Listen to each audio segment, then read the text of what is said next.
Hi everyone, welcome to Keep BB. I'm Jianfeng. And I'm Hanya. So today we're going to talk about robots. This is a sci-fi story. Right, a sci-fi story. Science fiction and technology are getting pretty close these days. Why robots? Well, they've been super hot recently, right? So we figured we'd ride that wave too. We're just being open about it. There was a robot marathon competition not too long ago. It's been a hot topic for the past couple of years. Robot dancing, robot parkour, you name it. When people see those parkour robots, they go, wow, these robots are incredible. They talk about the robot's features, how cool and novel they are. But when you ask us how we feel, all we can say is, same here, +1, right? If we don't know more, we sound like we have no clue what we're talking about, right? Right. Makes us sound clueless, like total amateurs. Like they say, casual viewers see the spectacle, insiders see the mechanics. This episode is about making everyone an insider. So you're not just saying, same here, or I'm different. The motivation behind this is pretty pure. Yeah, we just want to learn more. When you see a robot doing parkour, you can tell if it's truly impressive and why. So we've got a set of criteria for judging it. Right. Or what it's not good at. It's like tasting wine or coffee. You have 4 dimensions, 5 standards, and you can actually talk about it, right? You can't just say, oh, it's good, or oh, it's bad, and call it a day. You don't have the expertise. It doesn't matter if you really know it. You just have to look like you do, right? Our Keep BB listeners, when they talk, they sound impressive. Back when we were kids, I mean, we're pretty old now. What are you talking about? We're post-90s youngsters. Pretend. In the 90s, I think there was kind of a robot craze. It felt super sci-fi. Is that also some kind of illusion from the economic boom?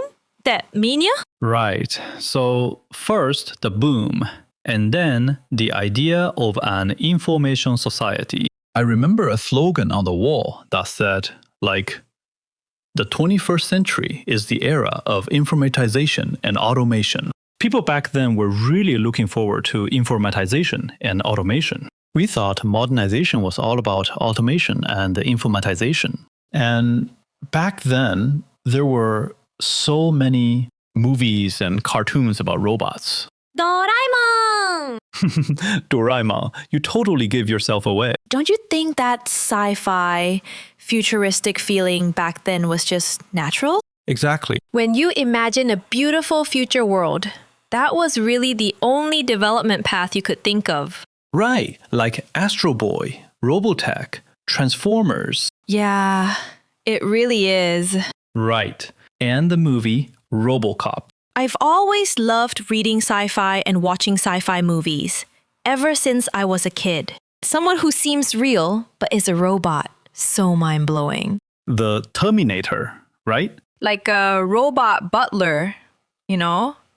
Something like that. And back in 1996, there was a Spring Festival gala sketch called Robot Fun. And Kaiming had lost a lot of weight. Totally transformed to play a slim female robot. Right. That sketch is really good. I rewatched it recently. Yeah, I rewatched it. 'Cause this year, Tsai Ming also did a robot-related sketch. That one was a classic. Yeah, it was really fun back then. A few years ago, the college entrance exam essay topic, one year, was all about science fiction. I don't remember if it was 99. They did a retrospective on how the essay topics changed. You know, imagining the future world. Many students chose to write from a robot's perspective. Back at the end of the 20th century, we thought robots were just around the corner. A millennial dream. But then after 2000, robots kind of faded away. With the rise of the internet and the information society, a lot of people just forgot about robots. Even movies stopped mentioning them. In the early 2000s, it was all about superheroes, Lord of the Rings, disaster movies, stuff like that. They went with humans with superpowers.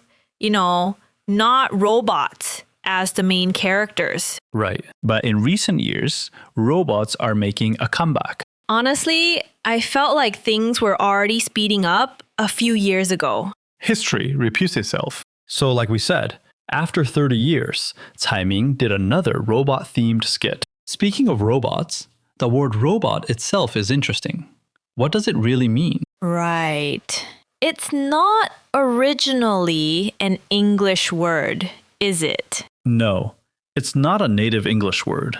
I mean, it's not like it's been around for centuries, right? Right. So understanding where robot comes from really helps us know what we mean when we say it. The word robot comes from a Czech playwright, Karel Čapek. Back in 1921, he wrote a play called R.U.R. In that play, there are artificial humans created by humans, and they're called robots. The word comes from Czech. It's a newly coined word, but its root is from Czech. Right. In Czech, it means forced labor or drudgery. Basically, a slave.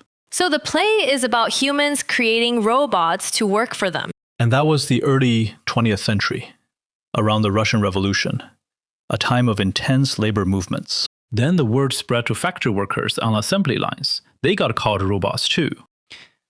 Wow. So people who are alienated, right? Right, like Charlie Chaplin in modern times, constantly tightening screws.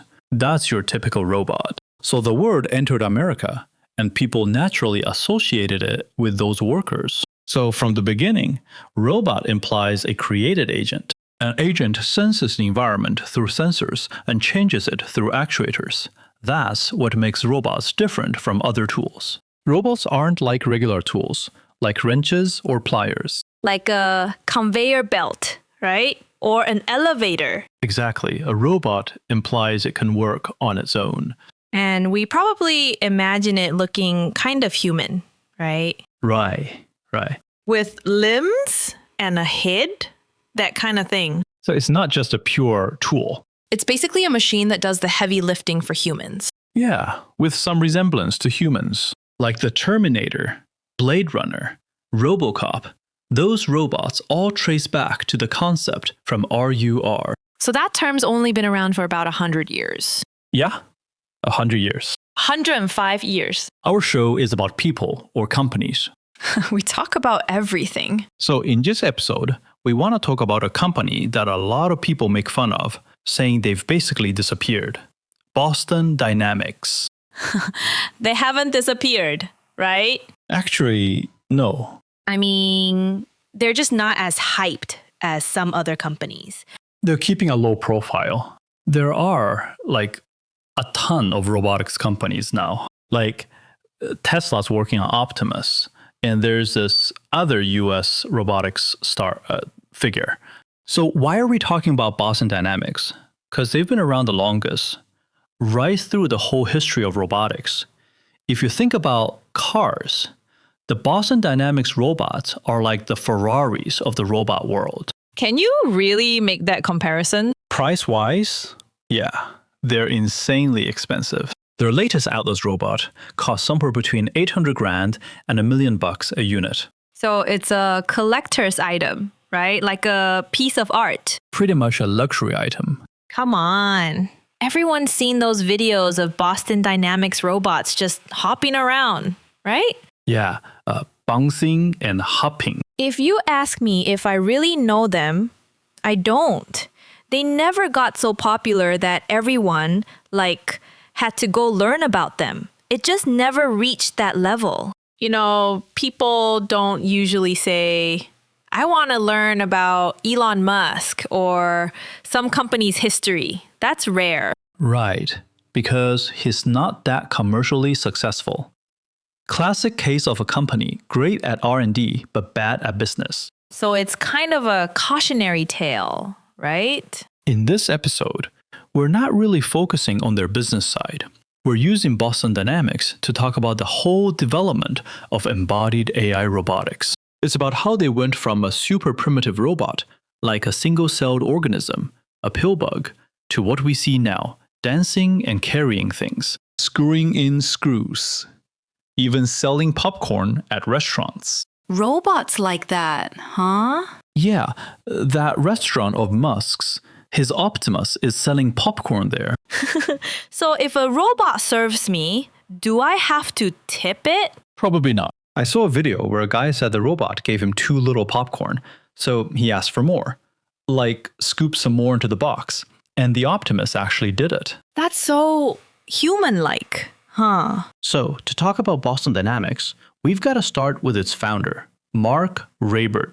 Raybert was born on December 22nd, 1949. So he's 76 now.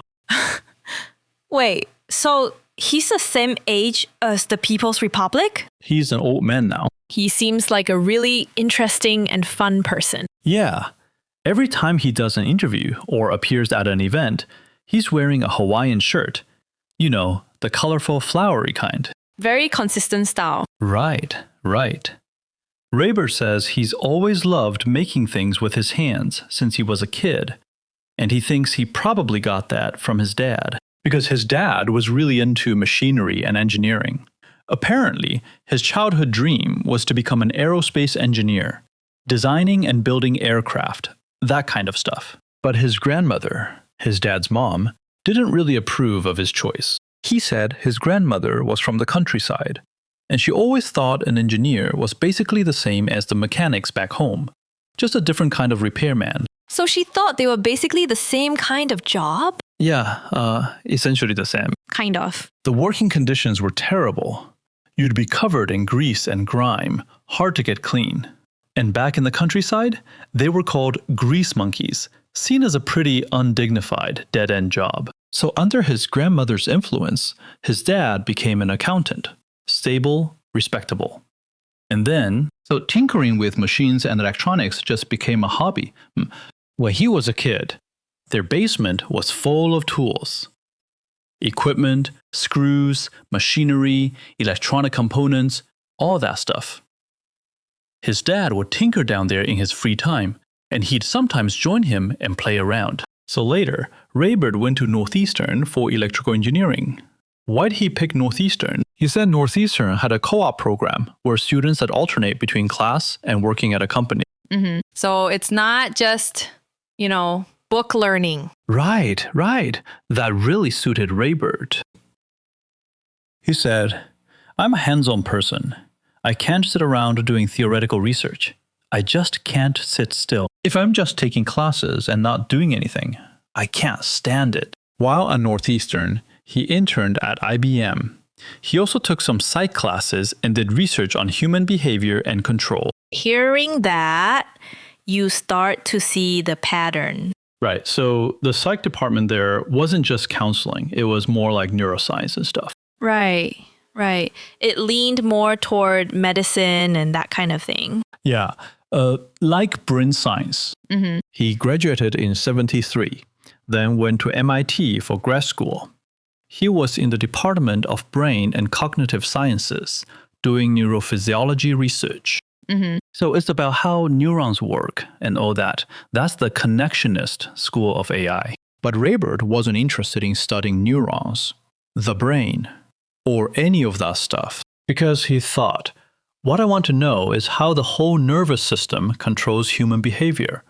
So he didn't want to keep going down that theoretical path. MIT in the 70s was really open. The AI lab back then was nothing like it is now. Nowadays, when you're a grad student, you've got an advisor, and you have to pick a direction. Mm-hmm. Back then, it was looser. You could learn from multiple advisors. So more freedom to choose. Right. So one day in 1974, Raybert followed a scientist named Berthold Horn to his lab. He saw thousands of parts, even a 4-axis robotic arm. It felt just like his own basement back home. Just a huge warehouse full of parts. He was in his element. Right. That really sparked his interest. He felt that Horn was the guy to work with. Was Horn a big shot? He was a master, but not a big name yet. Just a regular teacher, freshly graduated. Oh, so young. Right. Horn was just out of school, probably not that long ago. Yeah, he's around 30 or so. Right. Then Horn became a principal researcher at MIT CSAIL. One of his biggest contributions was a technique that turns images into 3D models. Like on Google Maps, a lot of cities are 3D modeled. That's based on Horn's idea. So Reber shifted his PhD focus to mechanics, like robotic arm control. He wanted to become a robotics expert. In the 70s, robots were already a big deal. Many people were into robotics, even bio-inspired ones. Reber went to a conference on bio-inspired robots. They discussed how animal legs move and how to simulate that. It was in Philly. There were biologists studying muscles and nerves, plus robotics experts. One guy showed a 6-legged robot, like an insect. It moved really slowly, always with 3 legs on the ground. Then the other 3 legs swing forward, touch down, and the first 3 lift off. Repeat. That's how it walked. Why 6 legs? Because 3 legs are stable. 2 legs would tip over, right? But 8 legs would be too many, right? 6 legs are already tricky enough to calculate. And the gait is also complicated. Yeah, it's pretty tough. 6 legs turned out to be the optimal design. Right, because you need 3 points on the ground at all times. After Reber saw this robot, he was like, this isn't how living things move. It looks more like a table moving.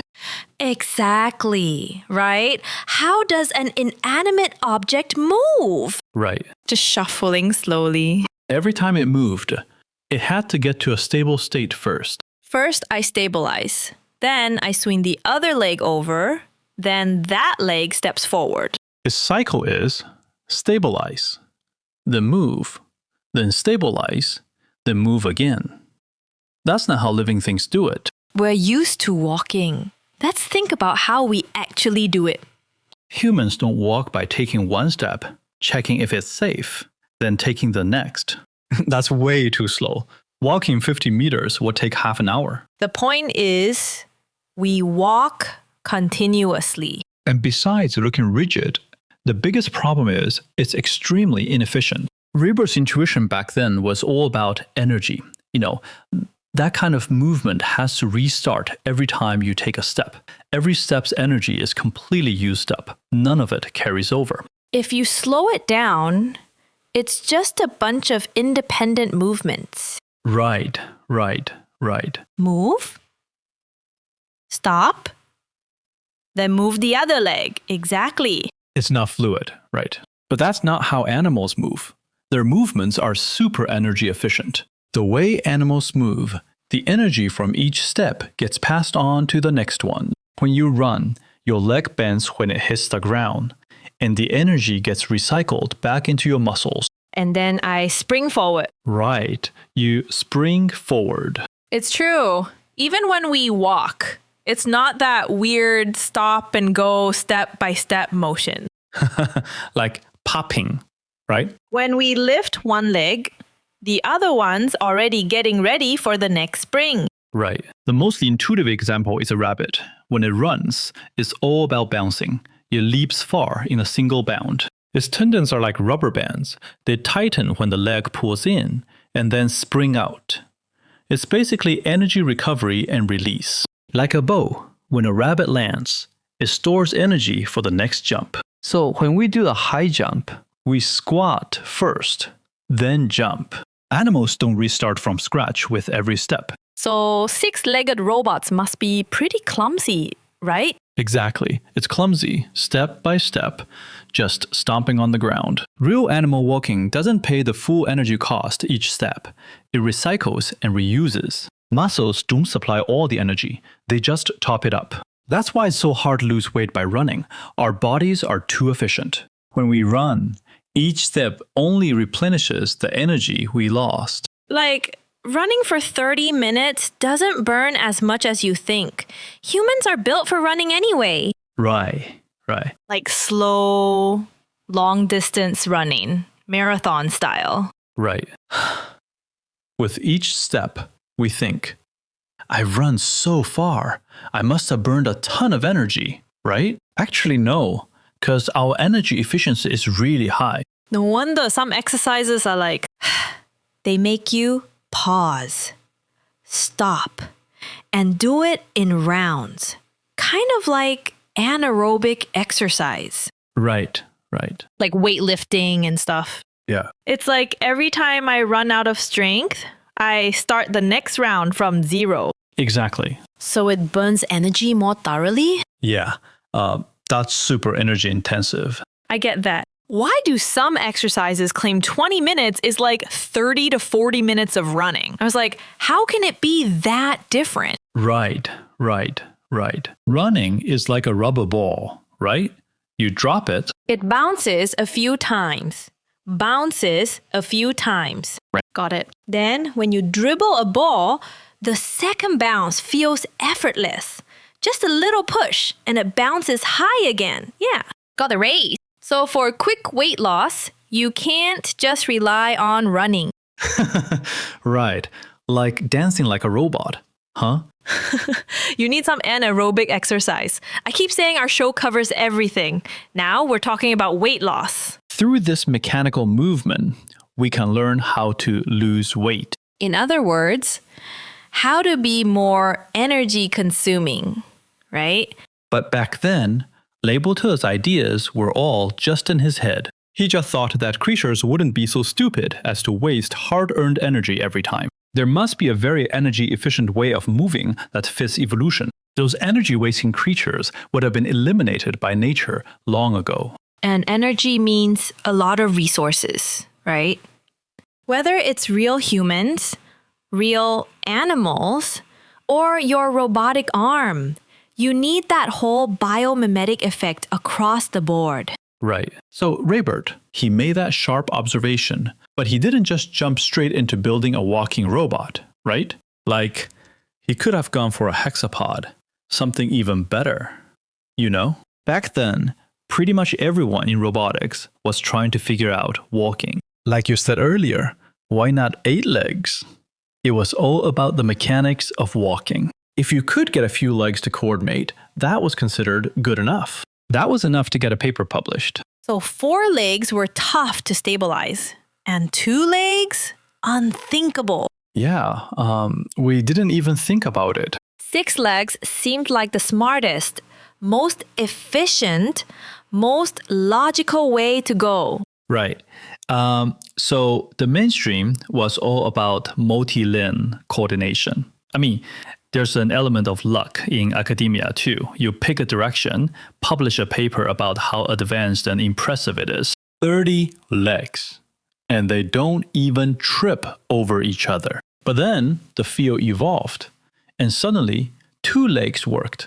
And 30 legs? Completely irrelevant. Well, you can't just dismiss the intermediate steps. Exploring multiple possibilities has its value. Yeah. But they went too far. You know, like calculating pi to too many decimal places. It calculated tens of thousands of digits, but it was already wrong by the 100th place. And then it had to keep calculating. There was a mathematician. This actually happened. He computed a lot of digits, but later people found he'd made a mistake somewhere early on. That's tragic. In 1977, Leibote graduated from MIT. His PhD thesis was titled Using State Space Models to Control and Learn Motion. This paper is really important. It laid the algorithmic foundation for future robots, especially legged robots. Legged robots. Is that a term? Yeah, it is. But you've also got wheeled robots, or even stationary ones, right? Can't move. Is that still a robot? So what did this paper talk about? Let's break it down. Why is it so important? Is it a PhD thesis? Yes, it's a PhD thesis. Wow. I never thought we'd be studying a PhD thesis. I hope after we're done, at a dinner party or something, someone actually asks me about this. Right. Official business. The founder of Boston Dynamics, his PhD dissertation back then, you know? Right. Exactly. No, I know. his company, and all, right? We don't care about that. We just care about what his paper actually said and why it has such a deep impact on robot control later on. The paper was about how when you want a robot to do a movement, like mimicking a human reaching for a cup, walking, running, etc., these seemingly simple movements are actually super complex. For example, just reaching my hand out to grab a cup involved so many joints. My shoulder has to move, my forearm, my upper arm, and so on. For a robot, each joint is a state that needs to be controlled. What angle is my wrist? What angle is my arm? How much force? What speed? Etc. So how do we describe this movement? Of course, we could use a table to describe the movement of my hand reaching for the cup, right? And then I list the values for each joint. But the biggest problem is, if I want to do a movement, it's like my body needs to match a specific table, right? Like you record the entire state of grabbing the cup. Next time I do that movement, you match all the parameters from that table to my body, and I just perform the same action. So if I want to go from action A to B, and then B to C, how do we actually move? It's like going from table A to B, then B to C, right? There are a lot of points involved. With that many points, it's almost impossible to calculate. So what did Raber do to solve that problem? He vectorized each action, basically bumping up the dimensionality. How do we wrap our heads around that? For example, if a robot has just one moving part, its range is from 0 to 100. Since it's on a rail, it's one-dimensional. The slider can move between 0 and 100. With a robot this simple, remembering its state is really easy. We just need to store a number from 0 to 100, right? If you ask me what state the robot's in, I'd say it's at 3, so position 3. Where's the next action? To 4 is at 4, so I just slide from 3 to 4. So a one-dimensional robot is super easy to control. Now, if you got two parts, the robot can slide left, right, and move up, down. Both parts go from 0 to 100, so that's 2 dimensions. Picture a point on a Cartesian plane. We use 2 numbers to pinpoint it, the x and y coordinates. So if the robot's got one more movable joint, like one that can go up, down, left, right, forward, backward, that adds another dimension. Then we can represent its current state as a single point in 3-dimensional space. Like X, Y, Z, where it is. Yeah, something like that. Right. So for example, the wrist state can be represented by a point in 3D space.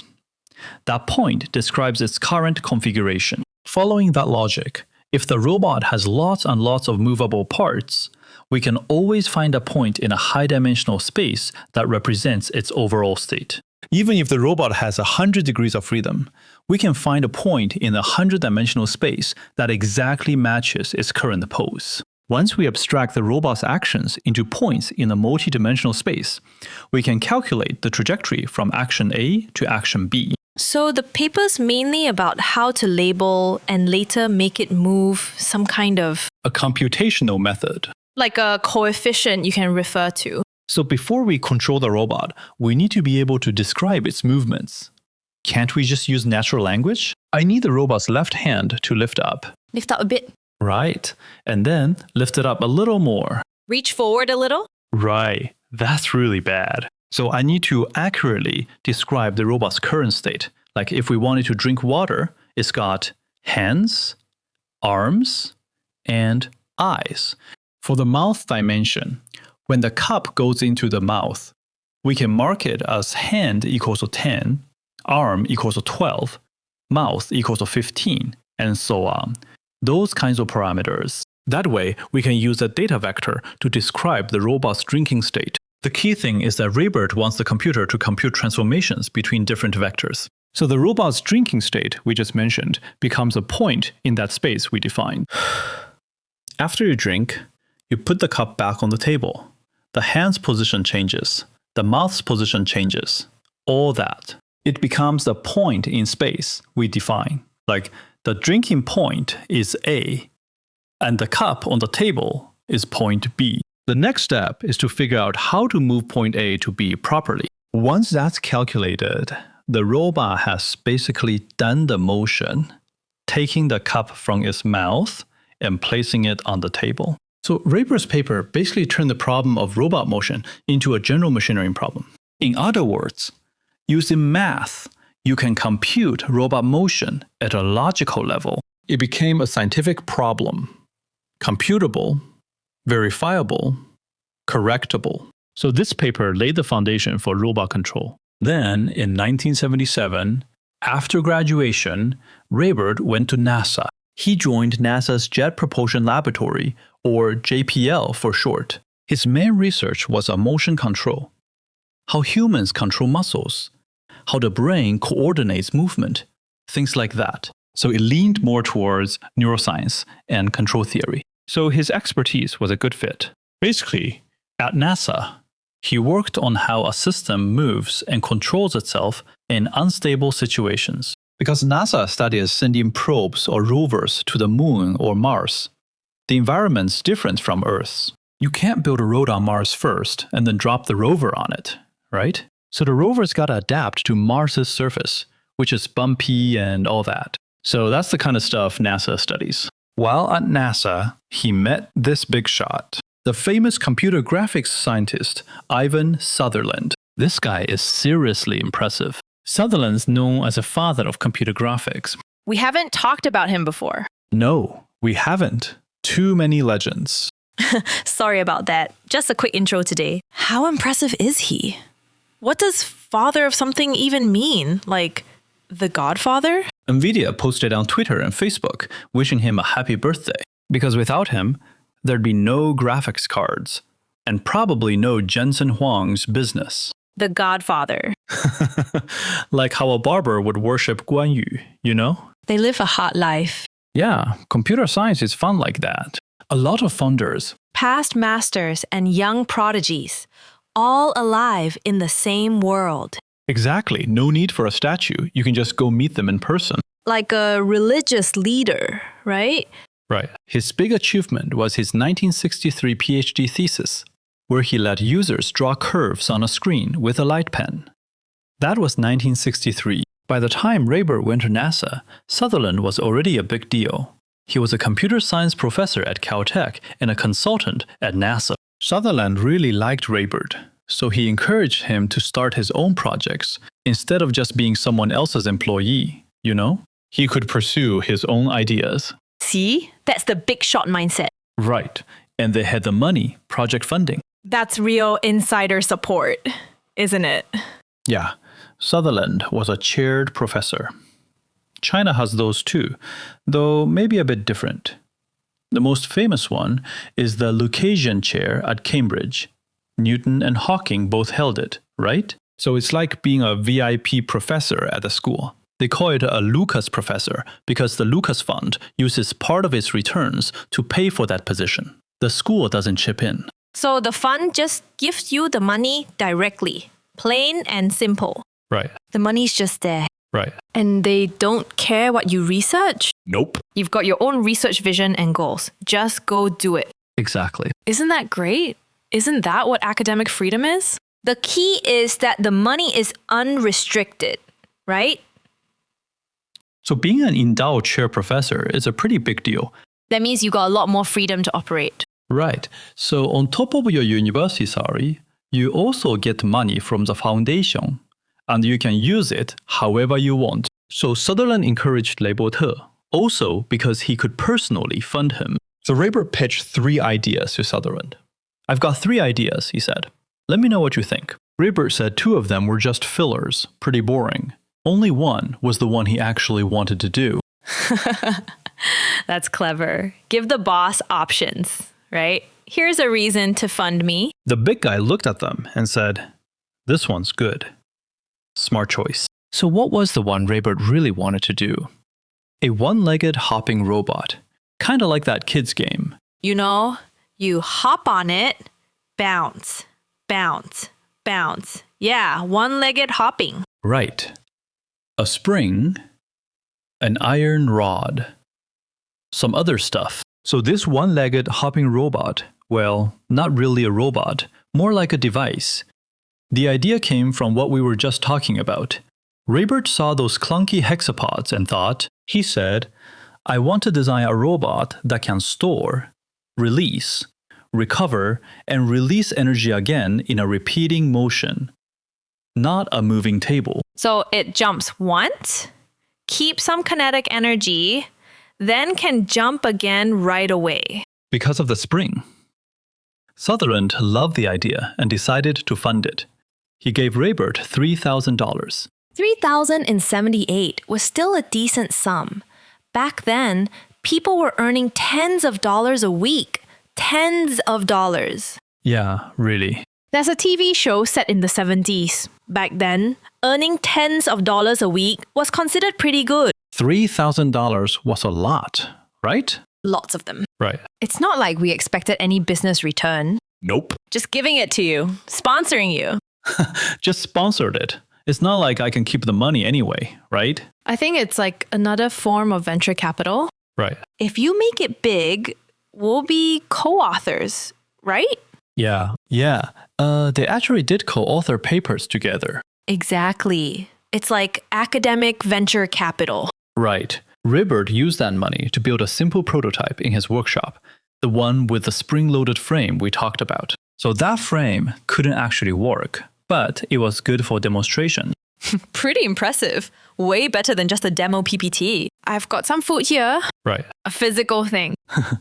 After that, Raybert just went back to his usual thing, demos and video shoots. That's basically how Boston Dynamics has been making money for years. Still, they created something unique, didn't they? Yeah, they were really good at making videos, especially when they were working on that spring leg. Spring leg. That's the actual name. Like a one-legged robot prototype, maybe like plus 1.0? Something like that, I think. At this point, Raybert wasn't really happy at NASA. Sutherland probably talked him into shooting higher. Do I want the freedom of a professor? Exactly. A regular job's not for me. I don't want to stay at NASA, but I haven't figured out where to go yet. Sutherland told him, you should keep working on that one-legged robot you designed. Raybert said, of course I'd like to, but I've got no funding, right? $30,000 just isn't enough for research. But if I quit my job to do research full-time, that probably wouldn't cut it either. Plus, this thing doesn't really have any commercial value. Even if it could make money, that's years away. Raising funding is pretty tough for me. After hearing that, Sutherland goes, I know a place that specifically serves people like you. Their thing is, they pay for useless stuff. That's a thing? Right. The more useless it is, the more they pay. If it's useful, they won't pay a cent. Where's this place? It's the Defense Advanced Research Projects Agency, DARPA. Oh, we know them well. Why did Sutherland think of DARPA? Why so familiar and so confident they'd pay for useless stuff? Because back in the 60s, he was a director of DARPA's Information Processing Office. So yeah, he had connections in the government. See? Who says Americans don't rely on connections or favoritism? They definitely do. And they make it sound so legit. Back then, DARPA's office culture was pretty relaxed. So Sutherland, keeping his old credentials on the down low, walked right into DARPA's office building with Raybert. They found the researcher in the Information Processing Technology office, a guy named Craig Fields. Craig Fields was at ARPA back then, working on graphics and computer research. So yeah, he knew Sutherland pretty well. So he had some pull, right? I think so. Later on, Craig actually became the director of DARPA, the big boss. So he probably already had some influence even back then. Big shots only keep up with the key players, right? Why would they bother knowing you if you're not useful? Exactly. No need. Even if they do know you, they'll forget you. So you go straight to the right person. Right. So Raybert showed Craig a video of his robot. Yeah. Where'd that video come from? Did he bring a VHS tape? Yeah. He brought a tape. Check out our demo. Right. Here you go. The video showed a simple demo. The robot could jump, keep its balance, stuff like that. So Raybert pitched his idea to Craig. He was like, cars are fast, but they need roads.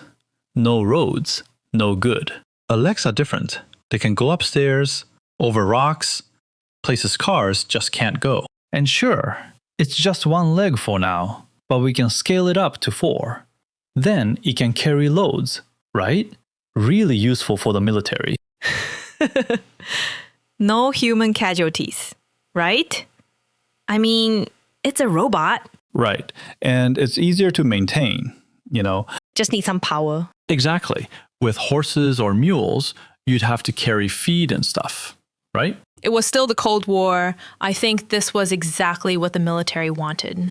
Yeah, the military was very interested. And Raybert even filmed a bunch of footage of the robot falling over. Why? To show that this stuff isn't actually that easy. Craig saw it, got really interested, and figured the military could actually use it. And he immediately decided to put in $250,000. 退3副词凯. Right, DARPA's loaded. $250K? That's pocket change, right? We could just study some useless stuff and it costs hundreds of thousands. A small price for a huge opportunity. Right. So about that, Raybert said in an interview that when the military saw his demo, they were drooling. How can you say that? The video was way too deliberate, too tricky. The video was slick, man. It blew us away. Whether it's academic research or business, you've got to have some tricks up your sleeve. Right, you got to be good at storytelling. So Raybert was raising money while also applying for a university lab. Of course, money or not, you need a place to do your research. A base, A base. Right. You can't just say, I'm starting a company. That's tricky, Right. It was supposed to be research, right? In 1980, Raybert got a position at Carnegie Mellon University. He went there as an associate professor in computer science and robotics. He brought his own project. His lab was called Leg Lab. Leg Lab. You know what? That's pretty concise. Yeah. Everything's LL, right? Academia and business, both ain't easy. Same. You gotta raise funding. Exactly. Someone good at academia. Could probably do well in business too. Same thing. You're persuading people. Both are building something. No money. Nothing works. Right. So with a lab and some funding, Lei Bo-te started actually trying out his ideas. But since the money was from the government, he couldn't just focus on energy recovery and a spring leg. He had to deliver on the big promise, how to move on a structured surface. So the focus shifted to solving one big problem, how to keep a robot from falling. Like we said, back then, robot motion was all static. Step, stop, step, stop. That kind of stop and go thing. That method uses a ton of energy, and walking on uneven ground actually demands even more from the robot. Well, because every step needs a safety check. So on uneven ground, if there's no safe place to land, like every rock you step on could make you fall, the robot's in trouble. So a robot using that stop and go approach can't move at all. Every choice leads to a fall. It's either don't move or fall. To solve that, Lei Bo-te thought, if no matter what you do, you're gonna fall, then just let it fall and catch it. He built a dynamic balance system. The idea is like how humans walk. Each step is basically a fall. You take a step, and if your other leg doesn't catch up, You'd fall. Right. So why do people trip?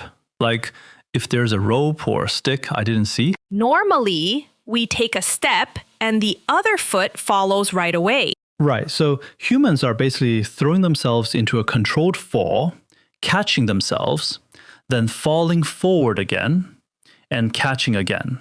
Continuously, Humans are unstable every moment, but they never actually fall. That's totally different from the stop-and-go robots we talked about. So Lei Bo-te called human walking a dynamic balance system, and stop-and-go a static balance system. To really move like humans and animals do, you need a dynamic balance system. Lei Bo-te broke the problem down into two parts. Those spring legs. First, vertical control. That determines the bouncing rhythm, basically how high to jump. Not too high, right? You might flip over. Not too low either. Each jump, you control how much energy you add to the spring to keep a consistent height. Second, you control where the foot lands. This one-legged bot has a joint to rotate and place the foot right. When it's about to fall, it adjusts its landing point with a second jump and catches itself. That principle is the foundation of all legged robots today.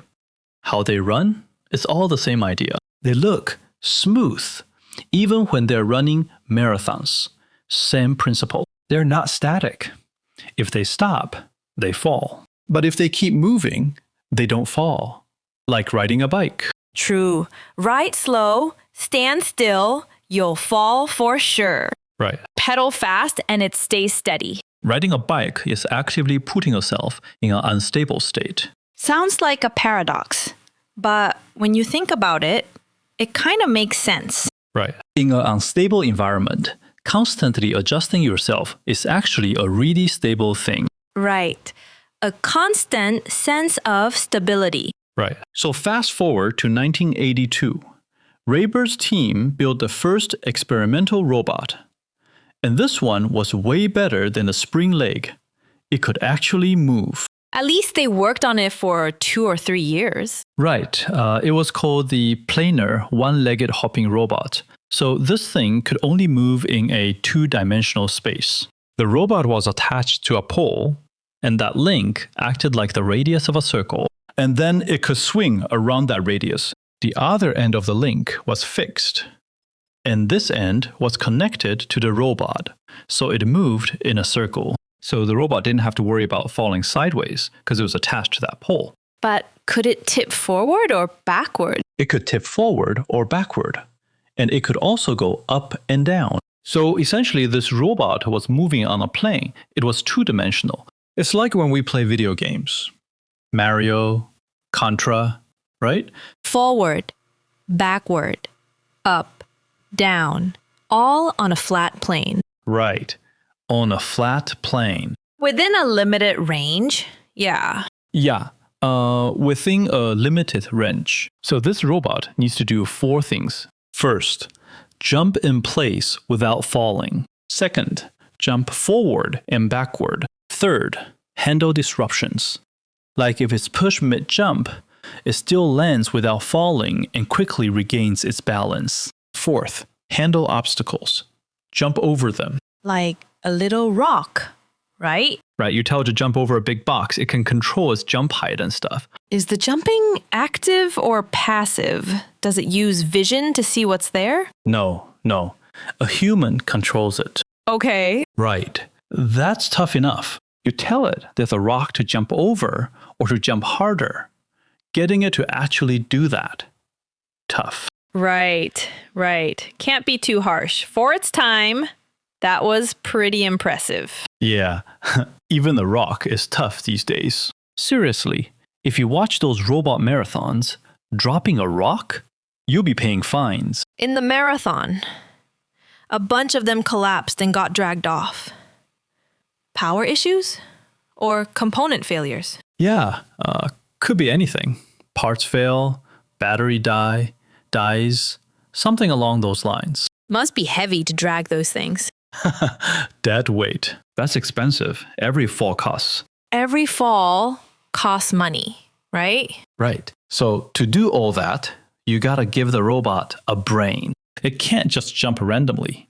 It needs a plan, a schedule, some logic. So let's break down the basics. How do you control a robot's movement? After listening to our show, well, What's this? Dynamics? then we could build our own robots. Yeah, that's a pretty big jump. So Raybird, based on the robot's characteristics, its features and properties, define a set of mechanical functions. You can think of it as a set of formulas. Then you take the robot's measured state, which we just talked about, and plug it into those formulas. Besides the state, you also feed in an action variable. In other words, these formulas describe the robot in the math world. So you've got the robot's current state, and you add an action variable. So when you perform an action, the formula and the current state work out what the robot will do next. For example, if the robot's leaning forward, we give it an action like extending its leg a bit. The model predicts, if I extend a little, I can pull the body back. Or we try another action, like increasing the motor torque a bit more. The model predicts, oh, that would make me lose balance and fall. Right. So the robot gets a bunch of different choices and outcomes, and then it picks the best one to execute. Once you get this, you understand a mainstream robot control method, MPC, Model Predictive Control. It's like when we walk on the mountain trail, our brain actually acts like MPC, predicting the next few steps because the terrain's rough, right? Exactly. The ground isn't flat, right? Rocks shift, right? Don't twist your ankle. So the brain's got to figure out, if I take a step that's too wide, how do I correct it with the next step, right? I'm leaning to the left. How do I not fall completely? Yeah, it's a simulation happening in the brain. What's interesting is the brain's simulation isn't just one step.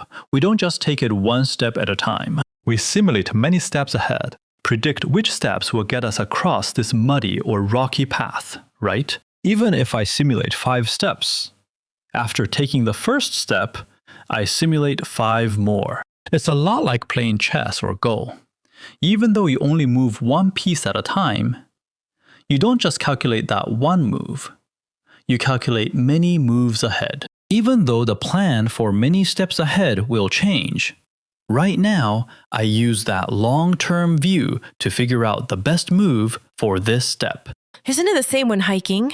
You only take the next step, but you're looking ahead. You know there are bigger rocks and steeper slopes coming. So MPZ's method is similar to human walking. Inside the robot, a small computation module continuously predicts several steps ahead, takes one step, then predicts again, a loop. That's great, right? Dynamic computation. Sounds impressive. Right. It's scientific. Biomimetic. Yeah, this is the 80s, isn't it? Feels so close, feels like now. Then you realize it's been so many years. This is from over 40 years ago, right? Sounds good in theory, doesn't it? Right. But in practice, MPC, this approach, has a lot of issues. First, one algorithm only works for one specific machine because, like we said, you need to feed the machine's state and actions into the model. So the model and the machine are a one-to-one match. So if you change the machine, you have to change the model too. And that model has to be tuned to be extremely close to the real machine. Because if the model is too far off from the real machine, the predictions won't work. For example, if the machine weighs 20 kilos, but the model assumes it's 10 kilos, obviously that's not going to work. Right? Doesn't fit. Doesn't fit, right? So it has to match. Second, the computation is massive because each time it doesn't just predict the next step, it predicts many future steps. It has to generate multiple plans, compare them, and then optimize. I mean, think about it. The human brain is incredibly powerful. All these complex calculations happen in an instant. But for a robot, it's a huge hassle. It takes a ton of computing power. Right. I mean, the compute power just wasn't there back then, right? And the biggest problem was a time constraint. Right. I can't just stop, wait 2 days for the calculation, and then take the next step. It would have already fallen over, right? Right. It's just one leg. With dynamic balance, you have to figure out a solution before you fall. Can't just say, let's have a meeting to study this while I'm lying on the ground. So you have to handle it all in that instant. Real-time calculation is definitely too slow. So Raybert came up with a compromise. What did he do? It's the American approach, brute force and table lookup, something like that. What's the table lookup method? Basically, a penalty cost table. Right, same thing as a penalty cost table. So when you're in state A, I give you answer B. That's the one-to-one mapping, right? Right, pre-computed answers. Pre-computed answers. So first, the machine can be in different states. Since each mapping is simple, I just memorize them. It's like a mock test with just a few question types. Then when state A appears, I've got the optimal solution ready. Right? A points to B, B points to C.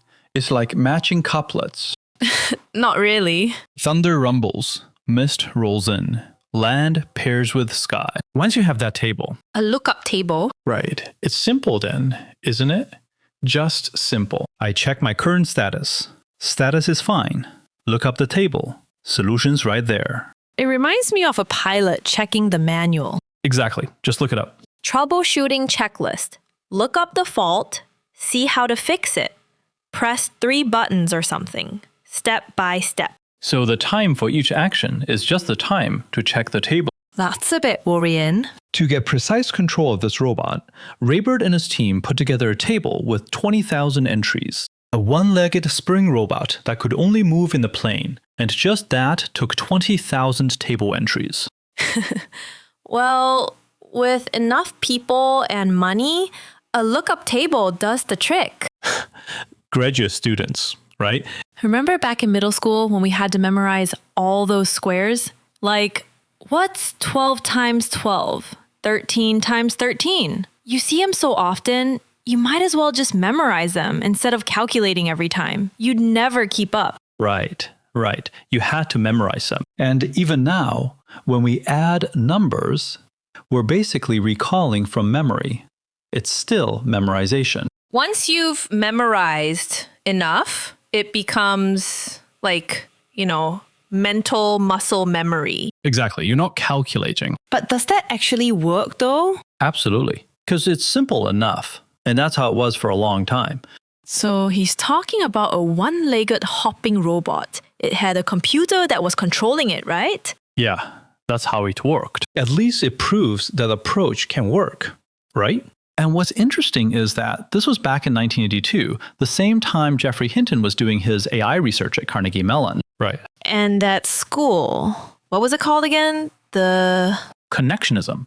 He worked on neural networks. After Hinton saw Rayber's project, he actually published a paper, not specifically about Rayber's project. For similar cases, I guess. Right, like that. Hinton published a paper. Back then, they were university colleagues, right? Yeah, colleagues. And Hinton said that approach wasn't really viable. In that paper, he specifically used Rayber's one-legged robot as an example. Hinton thought the lookup table method was pretty clunky, not a great approach. For a 2D one-legged robot, you'd write over 20,000 entries. In 3D, with more joints and legs, the table would just blow up. I'm not afraid. I've got people. I've got money. Forget 20,000. How about 200,000?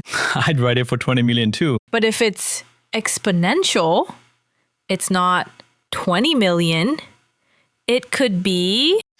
I'd write it for 200 million too. We've got the backing, so I'm not scared. Plus, if you switch robots, it won't work. That's a ton of wasted effort. My 20-kilo single-leg robot, the parameters are just right.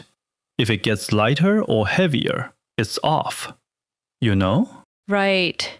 Like, we spent 5 or 6 years and ended up with 80 million rules. But when we want to mass produce or improve, those 80 million rules are totally useless. Geoffrey Hinton, the way he talks is too real, really hits you. Yeah. Hinton said your approach isn't elegant. That old Brit says you need to be elegant. The stubborn way just won't cut it. So that thing can only be a demo. The right approach is design an AI model for the robot. You input the current state, and the neural network tells you what to do. This way, the model can be trained. It can learn. It can generalize. You train a neural network called a motion model. With it, no matter if it's 2 legs, 3, 5, 8 legs, you tell me the current state, I tell you what to do. Sounds elegant. But the thing is, you didn't let us work with Raybird on this one. I pointed the way. Yeah. Pointing out the direction, right? Right. So Hinton's paper was called Learning the Dynamics of a Manipulator Using Backpropagation. Ouch. Scientists just told it like it is, I guess.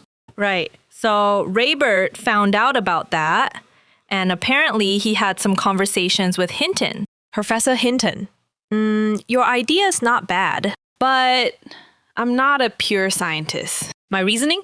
I'm an engineer. Engineers don't build robots based on assumptions. There's no big model like that yet, right? Your direction's too vague. Your theory's perfect in your head, no doubt. I can't even follow that. Right. Where is it? Raybird's reasoning was, to train your neural network, you'd need a robot to keep experimenting and trial and erroring. Training a neural network in a computer? That's easy. You can just spin them up. Thousands of AIs, like for learning Go, they can play each other inside the computer. You don't even have to meet, right? Just let the neural network itself. But robots are different. We gotta collect real robot data. Check if they fall over, things like that. We need something like those Go playing programs, right? But right now, there's no realistic simulation environment for robots. So to train the neural network, we gotta use real robots. And you think I can just mass produce them? We've only just started climbing. We're not even at Mid-Heaven Gate yet. And you point at the sun and go, look, the sunrise is nice over there. Sure, it's nice. That's the kind of foresight that leads you totally down the wrong path. Speaking of which, if you haven't heard our episode on Hinton, we highly recommend it. That old guy is just adorable. Right, so back then, Hinton gave his advice. To Raybird, it felt like a fortune teller saying, I consulted the oracle. You must go east. That's where your fortune lies. But east is a cliff. Can't I even jump? No. So in the 80s, Raybird didn't take Hinton's advice. Honestly, he couldn't. The conditions just weren't right. Back then, robotics and neural networks weren't really part of AI. They weren't linked at all. They weren't connected. So you're saying Raybird's robots were always just running on lookup tables? They all used MPC. But 40 years after Hinton criticized Raybird, the mainstream way to control robots now, well, it really does have a big chunk of neural networks. Yeah, there are large models specifically for that. So all these robots we see doing parkour, dancing, and whatnot, how did that happen? Actually, before 2020, it was just Boston Dynamics moving boxes and dancing. Then after 2020, in 21, 23, a ton of robot companies popped up. Why? It actually comes down to one paper. In 2020, ETH Zurich published a paper called Learning to Walk on Rough Terrain for Quadrupeds. The paper introduced a method using reinforcement learning to train a large motion model. Basically, the robot feeds its current state into the model, and the model tells it what to do. So it was actually the idea Hinton had 40 years ago. But it took 40 years to realize, so Raybird's criticism of Hinton was justified. Right. Like I can just wait 40 years? Then I probably have left academia and started driving for Didi. Nothing researched yet, and I'd be kicked out. So you see, in many cases of conflicting opinions, you can't just say one side is absolutely right. Yeah, it's hard to simply say who's right or wrong. Right. If the conditions aren't ripe, there's nothing you can do. So this paper from ETH Zurich, basically, you train a robot to walk the same way you'd train it to play video games. We've all seen those videos where a robot starts from scratch, playing Mario, Contra, all that kind of stuff, right? The robot knows nothing at first. It dies in seconds. But pretty quickly, it figures out the tricks, even finds bugs, and ends up speedrunning the game better than any human. After millions, even tens of millions of trials, it learns the same way. How? Well, first, you feed the model the current state, body posture, joint angles, speed, things like that. And then it tries different actions. Spin a motor, move a joint, twist a leg. After each action, it checks the result. Since it's a simulated environment, you can see the outcome right away. And based on that outcome, it gets a score. After countless tries, the model eventually reaches a point where no matter what input you give it, it can get a decent score. This is kind of like how humans learn to ride a bike. Right. When you first start, You just can't figure out how not to fall. exactly. And even if someone tells you, you still can't get it, right? They tell you, hold tight, look ahead, but it doesn't help at all. Actually, I do know someone who still can't learn it even at his age. He thinks riding a bike is hard. I said, just pedal forward. That's it. I suddenly realized when you don't know how to do something, you really just don't get it. Right. You just have to keep trying over and over. Telling him doesn't work at all. Yeah. He has to step on the pedals himself and feel that subtle balance. Right. Because what you tell him is very limited. Actually, riding a bike requires a lot of information. Your body's sensory feedback is much richer. Right. So back to the locomotion model. Compared to MPC, MPC is like playing chess. You need to think step by step. But the reinforcement learning model is like riding a bike. Once you learn it, execution is super fast, like muscle memory. So it's very energy intensive, right? Very compute heavy. Like a grandmaster playing a kid. No need to calculate many moves. One look at the board, and you know where to place the piece. No calculation needed. Sounds mystical, but it's actually quite scientific. Right. Like those Go masters with a big picture view. That kind of thing, It's become intuitive. He's done the math so many times. Right. You've got to train it. So nowadays, almost all bipedal robots, the ones we see running on two legs, they fall into categories: quadrupedal, dog-like, humanoid. Then why is the one-legged one called a monopod robot? No legs at all, just a stick. Like a walking stick that shuffles along, right? Right. Anyway, let's check out the reference images. Right. Most walking robots today use reinforcement learning as their main control strategy. The most typical examples are the ones we saw perform at the Spring Gala, like unitary robots and so on. So as AI advances, they're deploying motion models onto robots. It's like the robots we've seen in recent years are truly standing on the shoulders of giants, making it way easier. Way easier. Thanks to AI, it's way easier. Before AI, companies like Boston Dynamics kept everything under wraps. No one else could even get in on it. They don't even publish papers. Right, so nobody else could join in. It's like, if you master this technique, it's the same as go. You can only learn from me. But now with AI, it's like go without the old rules. Anyone can learn from AI, right?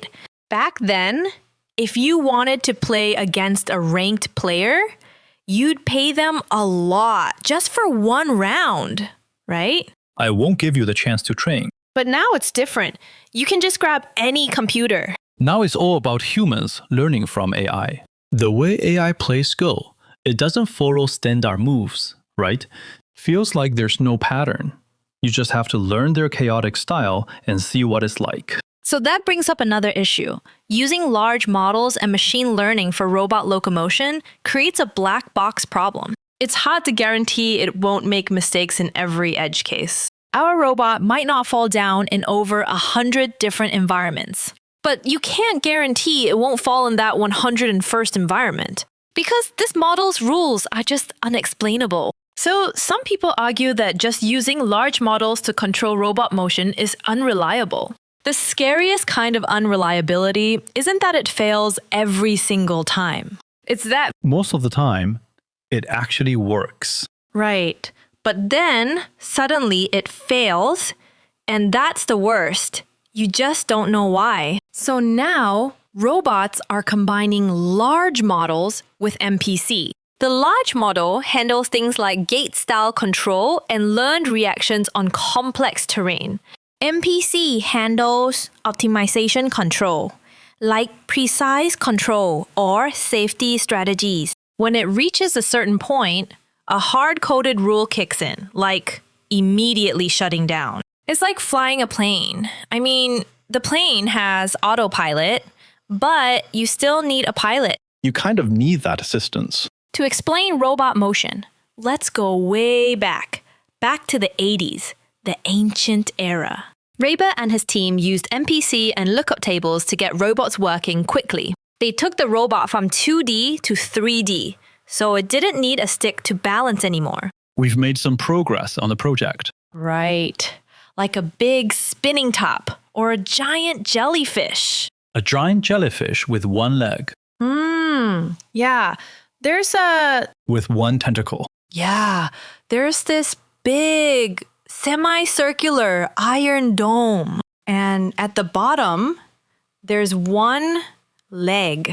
It can jump in all directions. North, south, east, west, front, back. Just hopping all over. Didn't you write it? 3D one-leg hopping? Yeah. That's the actual name, the English name. We posted the picture. Everyone can check it out. It's kind of mind-blowing. Right.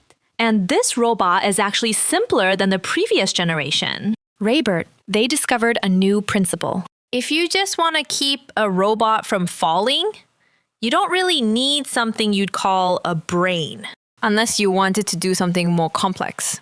Like make it walk or avoid obstacles, stuff like that. If all you want is to keep it from falling, you don't even need a table lookup or a learning model. Based on its posture, just give it a simple angle and velocity and let it jump again. Then after it jumps, just give it simple data to keep it from falling. So last time, And then? this one-legged hopping robot could move at a set speed along a simple path.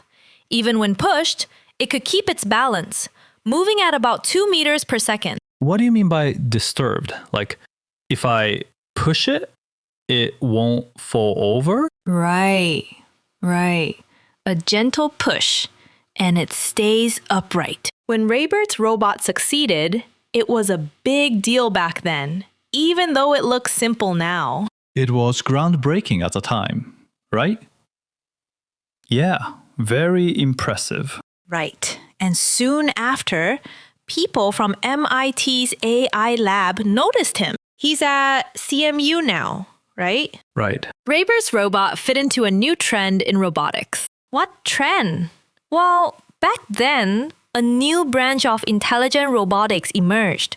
Embodied AI. Embodied AI. That name sounds a bit unfamiliar. Right. But once you explain it, it's easy to get. Right. So embodied AI is basically an intelligent agent with a physical body. Like a large language model running in memory, that's not embodied AI. No physical form. Right. You need to perceive the physical world and even change its state. And that kind of intelligence is what we call embodied AI. Were there other approaches back then? The earliest robotics approaches weren't really about intelligence. They were more about manufacturing, right? Like robotic arms, screwing bolts. Basically, programmed robots.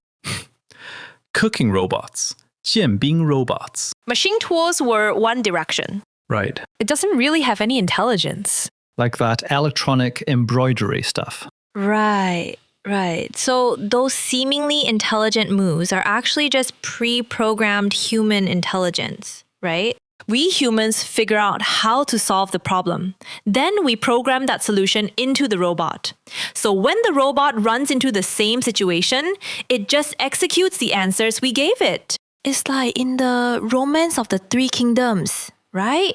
诸葛亮 secret strategies, right? So when you open that strategy, it's got nothing to do with the general. It's all 诸葛亮's intelligence, right? Give it intelligence, and that's the robot. So you're talking about autonomous agency, like 马苏, right?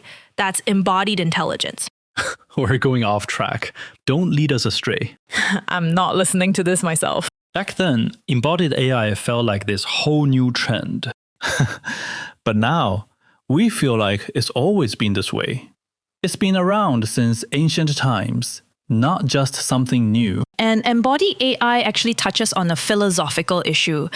It's about how both machines and humans are split into body and mind. But actually, body and mind are inseparable. So we gave a bunch of examples earlier. In everyday thinking, we just naturally assume mind and body are separate. Like Descartes said, humans are split into body and mind. The body handles movement and perception, while the mind does the thinking. If we don't think, there's nothing driving our body. If something has no mind, right, no brain, then it's not an agent. Is that how we usually see it? Whether it's a robot or a human, our approach to the world is like playing chess. The brain perceives the environment, then we figure out how to move. If the environment's unclear, like the whole chessboard is hidden, you can't play. Right. That's what they call brain centrism. But when it comes to embodied AI, it might not work that way because the world's just too complex. For machines or humans, you never have complete information. Actually, an agent's action in its environment isn't like chess. Take an animal walking through a forest. It has no clue about the whole forest. It can't know every single corner of the forest. It can't build a full map of the forest like a chessboard and then plan the best path, which hill to climb, which cave to enter. Right? It just jumps over a rock when it sees one. If I see danger, I avoid it. If I see a stream, I go drink. It's actually reacting to its current environment. It might have a long-term goal, but its actions are driven by what's happening around it. So stimuli from the environment trigger responses. That's exactly what embodied intelligence is all about. The body senses the environment. The environment drives action. That interaction. Then you slowly learn. That's intelligence. Not just sitting there and planning from a distance, though that's also a kind of intelligence. There's a famous advocate of this embodied intelligence, this interaction between environment and body. Rodney Brooks. He founded iRobot, the Roomba. But originally, he built mind-clearing robots for the military. He wrote a famous book called Elephants Don't Play Chess. In that book, he made a point I really like. What robots should do isn't play chess. It's survive. Survival is instinct, and it doesn't require a mental replica of the world. You just gotta interact with the real world in real time. Take the simplest organism, like a paramecium. It's got no brain, no internal model, but it can still respond to its environment. If the water quality's bad, it'll just move somewhere else. True intelligence isn't about understanding the world completely. It's about surviving in it. And that leads to a really scary thought. If we humans create this kind of intelligence, whether as robots or something else, It will survive. Its goal is to survive, right? It will interact. And then a human pops up and says, if you don't do what I say, I'll cut your power. Isn't that in every sci-fi movie? Then you're dead, right? Because it will survive. So based on this theory, the smartest design for an intelligent robot is not to have the brain handle everything. Instead, every part of the robot reacts to the environment and coordinates quickly. It's actually a lot like human reflexes. Some psychology experiments even suggest that human consciousness might not come directly from the brain. The brain is just an interpreter and a supervisor. There's this experiment where someone moves their hand. The neural command fires 300 milliseconds before they're even aware of the intention. So the action happens before the awareness. That's like muscle memory. Right. The brain can veto the action and stop it. A lot of what we think is deliberate reasoning might actually be a subconscious impulse that surfaces, and the reasoning after that is just rationalization. Just an explanation. It's like the arrow's already been shot, and then I'm like, I need a righteous reason. drawing the target after the arrow hits. Besides this reflex theory, the key idea from Brooks's embodied intelligence is that organisms always try to minimize energy, meaning they use the least computation to solve the most problems, even the toughest ones. If you have to overthink every single thing you do, that's just not reasonable. Not enough compute. Then it's not worth it. For humans or other animals, your ancestors wouldn't have survived. Don't you think the brain uses a ton of energy? You feel hungry just from thinking. Right. And humans, as powerful as we are, can't sustain that much energy. We eat 3 meals a day, you know? If other animals ate like humans, they'd run out of food. Really? Humans are energy hogs because we overthink so much. And you don't even realize you're overthinking until you get hungry. Right. So Brooks believed intelligence isn't just in the brain. It's a combination of body, environment, and action. All three are essential. That's why many people now propose the world model, a simulator inside the machine that builds a predictable world system to solve the problem of LLMs not truly interacting with the world. Of course, back in Brooks's day, no one had proposed something like the world model to solve embodied AI. He favored a feedback loop between robot and environment to achieve intelligence. Brooks was at MIT's AI lab at the time. He pushed MIT's approach to robot intelligence from symbolism and brain-centrism toward embodied AI and real-world interaction. So Raybert's hopping robot, an agent that barely used a central processor but stayed upright through bounce feedback, caught Brooks's interest. It was right up his alley. But Raybird had a table, right? The one-legged hopping robot. If it keeps balance, you don't need a table. Right. Looks cool, doesn't it? Yeah, and Brooks wanted that. Right, we don't need a table. Brooks didn't have one, so done, right? No deliberation needed.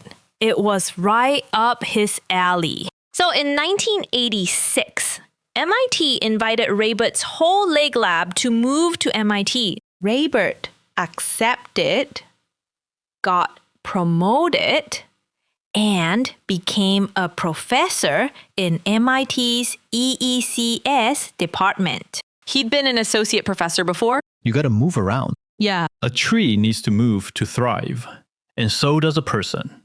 Same with Hinton. You gotta move around. And he became a member of the AI lab. His first project at the MIT Leg Lab was to build a robot simulation environment.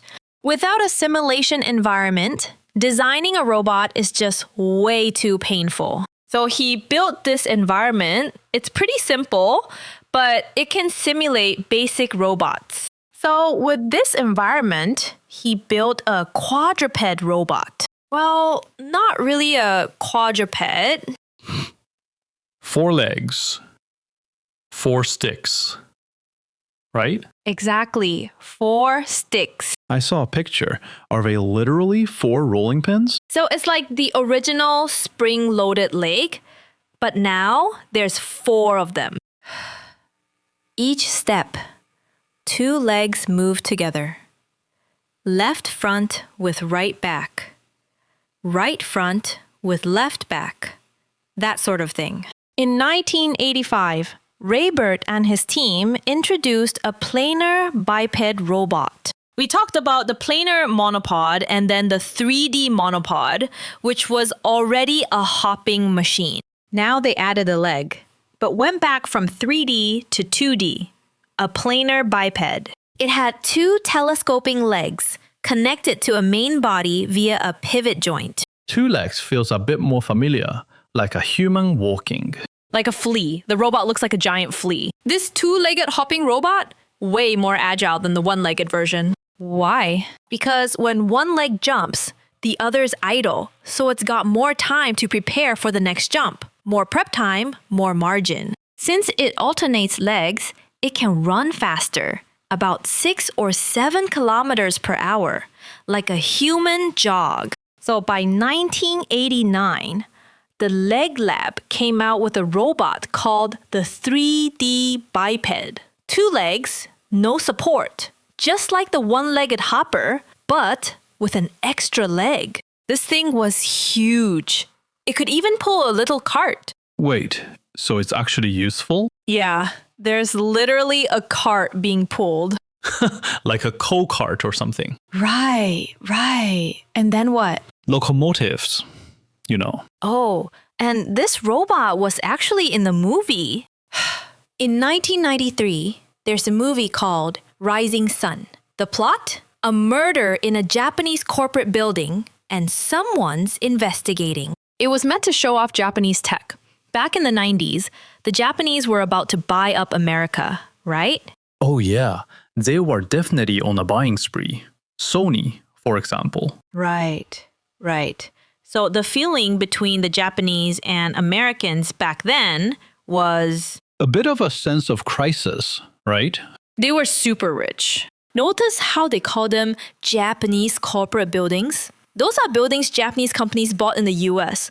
The buildings in America, but the Japanese already bought it, right? And the inside, it's all Japanese people. And inside these companies, high-tech firms, there were robots. The Japanese were so advanced. So advanced, while Americans were falling behind.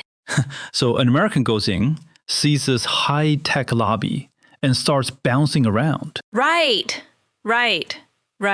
They use that prop from the Terminator, right? Lab work, lab results. Exactly. It positioned the Japanese as the ones who mastered robotics. So something so lab-based and rigorous can still be used for movie promotion, huh? Sure, exactly. That sounds weird, right? Well, at least they got paid. And their Leg Lab intro actually uses clips from the movie. Nice promo video. Exactly. The photos were pretty hilarious. So the robot's movement is based on Raybert's hopping legs. On Raybert, It went a step further than the hopping horse. Why? Because they added a hip joint so it can hop forward and backward, like a kid. or to the left. Right, left and right. The engineer who designed it ended up as the head of Boston Dynamics engineering team. His name's Richard Plater. He's a brilliant engineer. Did his PhD on this robot. There's this paper called Passive Dynamics in Gymnastic Motion Control. What does that mean? Basically, when you're controlling a robot, living things use physics and inertia to move instead of fighting the world. Kind of like Tai Chi, you go with the flow. Take swinging on a swing, for example. To go high, you lean back and kick your legs at the right moment. You go with the flow and gradually add energy. But if you brute force it, you're fighting against it. You can't just wing it and expect to move. So he's talking about controlling gymnastic movements. Right. Gymnastics is the same thing, right? You jump, spin, and twist. Actually, it's you, gravity, and the laws of physics that complete the movement together. So he mentioned that if you want a robot's movements to be smooth, they need to follow natural trajectories. And to make robots walk like humans, he says the human body in space is like an inverted pendulum model. What's an inverted pendulum? I mean, we all know what a pendulum is. A fixed point on top with a swinging disc below. An inverted pendulum is like holding a mop. You don't want it to fall. So what do? The mop head is heavy, right? And the handle is light. Actually, that's how humans are. The upper body carries most of the weight. So we are like an inverted pendulum, very unstable. But the upper body also sways back and forth, and the legs follow along. Right, so we have to keep this model heavy on top, light on bottom from falling. Later, they started working on an inverted pendulum problem. Like, when you lift your left leg, your right foot's on the ground. That's an inverted pendulum with your right leg as the pivot. Your body starts falling forward. Then when your left foot lands and you lift your right leg, you create a new inverted pendulum that also falls forward. So walking is just constantly creating new inverted pendulums, letting them go before you fall too far, and making another one. That cycle keeps going. That's how we walk. From that point, we felt it was getting closer and closer to that two-legged, human-like feel. Right. They were really figuring out the pattern of human walking, how we actually walk. This is actually more physics-based. No smart algorithms involved. Those weren't there yet. Right. But it's still a kind of intelligence algorithm. I mean, today we think of smart algorithms as LLMs and neural networks. But back then, It's a broad concept. Symbolic AI.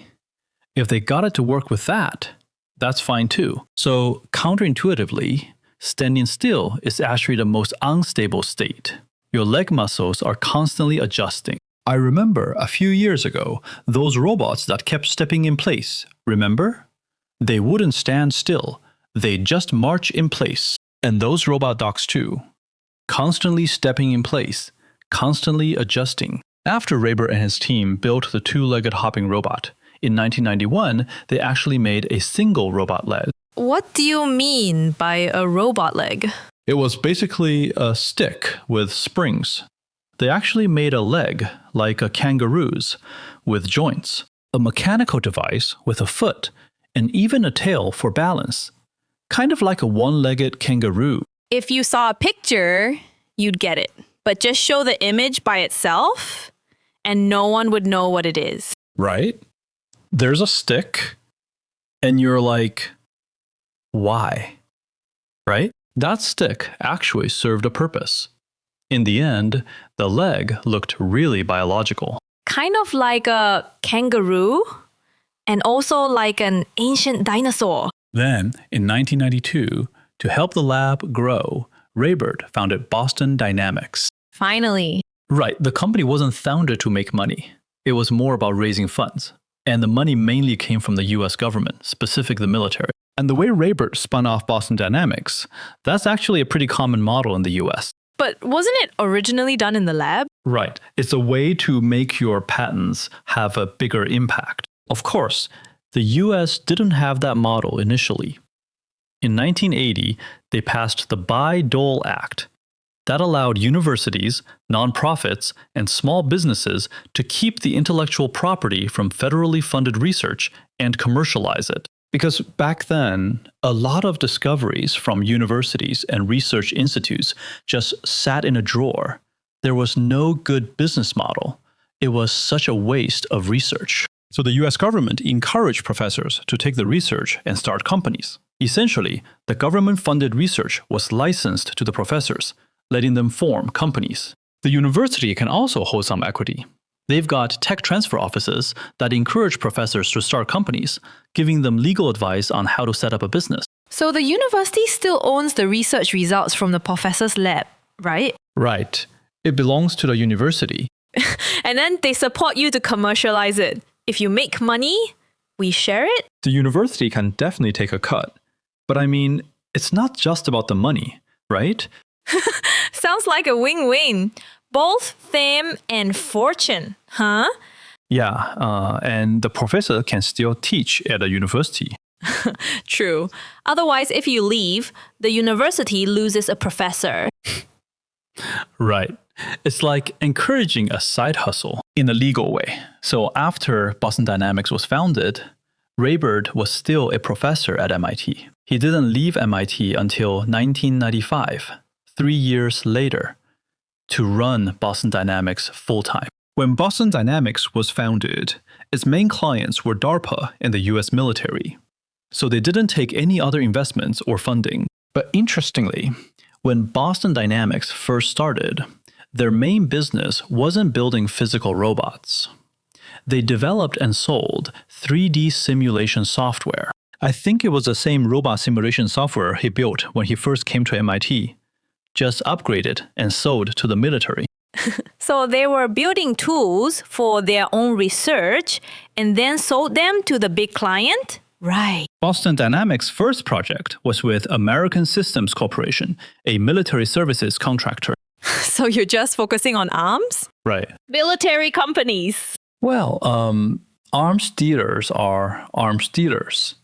But the military doesn't just buy weapons, they also buy services, right? Like weapons testing, software maintenance, personnel training, combat environment simulation, stuff like that. None of that is provided by arms dealers, right? I just sell you the gun. How you train tactics and stuff, that's not my business as a gun seller, right? So how do you train those personnel? How do you maintain the whole system? There are other service providers for that. Actually, US Systems Company has a big business in combat environment simulation.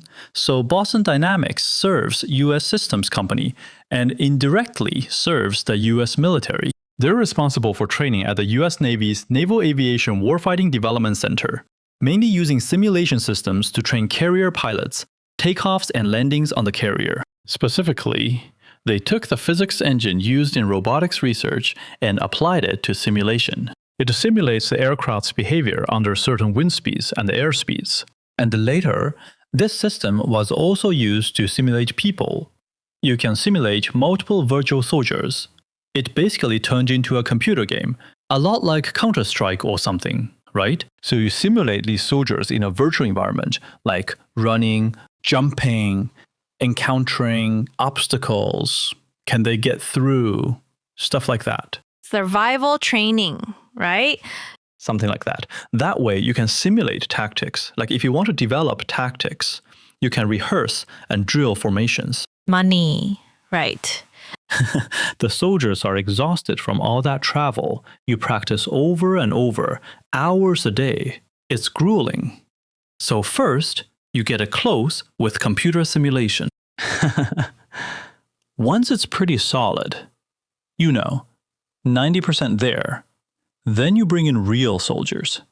Otherwise, they'd be pissed, like, are you kidding me?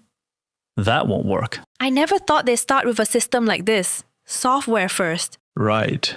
Software first. So this thing trains my lab, but I can also train military personnel. And Boston Dynamics called this system the DIG Virtual Soldier. Then a company called Mark acquired it. They bought that part of the business. Yeah. That part got sold off. They spun it out. Exactly. That Mark company now provides simulated battlefield services to the US military. So for people in the US military who need training, it's like playing a game. They get the experience first. Say you're going to fight somewhere. The system can simulate that entire environment. It tells you the soil, temperature, wind speed, all of it. Right. And what buildings are there? Right. What kind of slopes? What does the map look like? It's a 3D scene, pretty close to the real environment. And then you train in that environment. The system gives you access to almost every weapon in the world. The specs of each weapon are all in the system. For example, I can also simulate, like, how the enemy is positioned. This person, how many bodyguards does he have? Besides building this simulation system, the Boston Dynamics team, they also made a surgical simulation device. That's possible too? They use technology from MIT, another spin-off company. That company specializes in haptic feedback. They can take virtual data. It gives you feedback through a device. The company is called Sensible Technologies, and their main product, like when we do 3D modeling in this virtual environment, like sculpting a statue, one way is you can use a mouse, keyboard to draw it, to sketch it out. And another way, in this virtual environment, you can use a pen. Use a pen. Use this optical pen. So this virtual chisel to carve it out. In this virtual environment, using this virtual light pen, you don't have any tactile feedback. If we were in the real world, whether it's clay or marble, there's force feedback. After you carve into it, it gives you a reaction force. You'd feel how hard it is, and so on. The software you're using is digital, but the pen you're holding, it vibrates and it gives you feedback, like you're actually carving on stone or something like that. Do we have pens or devices that can do that?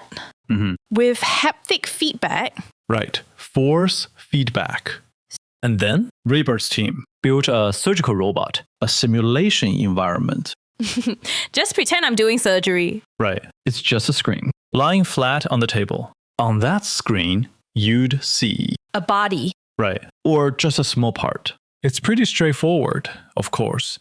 Like a blood vessel suture showing, say, an arm, something like that. Then below the screen, you have the control handles. Wait, it's got force feedback. So then, we thought it was great back then. I mean, do you want to be a doctor, right? You want to intern. There aren't that many bodies for you to practice on. Right. You just use this simulator to try it out. So they built a demo and took it to a medical equipment expo. Then they got doctors to come over, saying, hey, this actually works, right? And it really pulled in a bunch of surgeons. That's pretty good, isn't it? And then? Let them try it out and experience it. And this system gives you a score based on your performance. See? It's basically like a game. So the surgeons line up to play, each one trying to prove how good they are. Right, I got 100 points. You're shaking? Not good. You're out. But in the end, it never sold. And the doctor's feedback? They said, you can pay us to teach you how to build this robot, right? So the tables turned. They'd rather sell you advice than buy your product, right? Exactly. You're amateurs. The device is cool, but you guys know nothing about surgical procedures. It's not about us using your gear. You're the ones who need to learn. So they realized it wasn't working and just gave up on it. They stopped, right? Right. Yeah, Raber said they're still working on something that fits them. They tried a lot of things, yeah. Those surgeons are too sharp, hard to fool. DARPA people, they're easier to convince. But now that force feedback robot is used in medical training. I do have some devices, For dentist training or dental surgery, stuff like that, they use force feedback robots. And there are companies making minimally invasive surgery robots. Da Vinci is a famous one, right? Doing that. That very expensive robot. Doing those minimally invasive surgeries, the latest ones. Is it from them? After just a few uses, the precision goes bad and you have to replace it. Right. It's a robotic arm. One arm might only last 10 procedures. Spread that cost out and each surgery becomes very expensive. Yeah, very expensive. They could have left the arm unlocked. Its durability might allow 20 surgeries without issues. But they don't, because they want to make money. It's all about selling consumables. You say that, but it's for safety, right? The latest Da Vinci system has force feedback. So when a surgeon operates the robot, it feels more tactile. For years after starting out, Boston Dynamics was mostly software.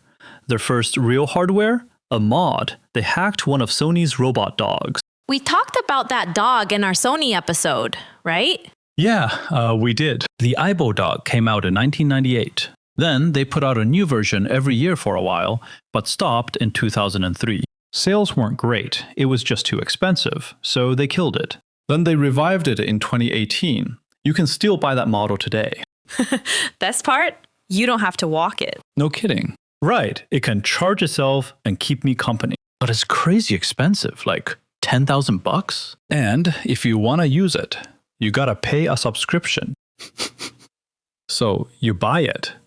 But if you don't pay Sony, the dog just won't work. Or you can only use it in a super basic way. Sony's pulling the same trick, huh? Right. You want it to work well, right? And you want it to have AI features like face recognition. It can recognize over 100 faces, right? Got it. So it's a luxury dog for show, for collecting, for flexing. Right. It's super cool. Shows have got a ton of money. What's the point of a real dog, right? Everyone can afford one. Yeah. We get one of these dogs, then I pay a monthly subscription, spending money on membership fees. Not bad, right? If I spend less, I'd be unhappy. Extremely unhappy. Anyone could have it. That's not okay. If the neighbor buys this dog too, that's no good. I want it to be a limited edition, okay? Yeah.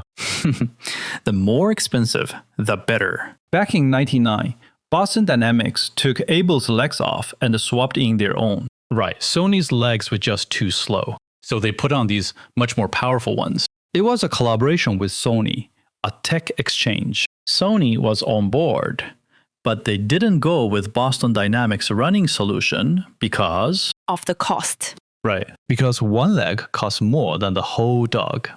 I just get a real dog. Sony's dog was 20 grand, but the legs were 200,000. Just 4 legs. Right. So Sony's like, we can't even sell our $20,000 dog, man. $1 million baby. Thought I was the best. But there's always a master. I feel like from that point, I could already smell something off. The stuff he makes, it's all pretty expensive. Crazy expensive, beyond imagination. When quoting, they probably have to say, at cost. Convert it to yen, and you add 2 more zeros. Right. 2 more zeros. That's pretty scary.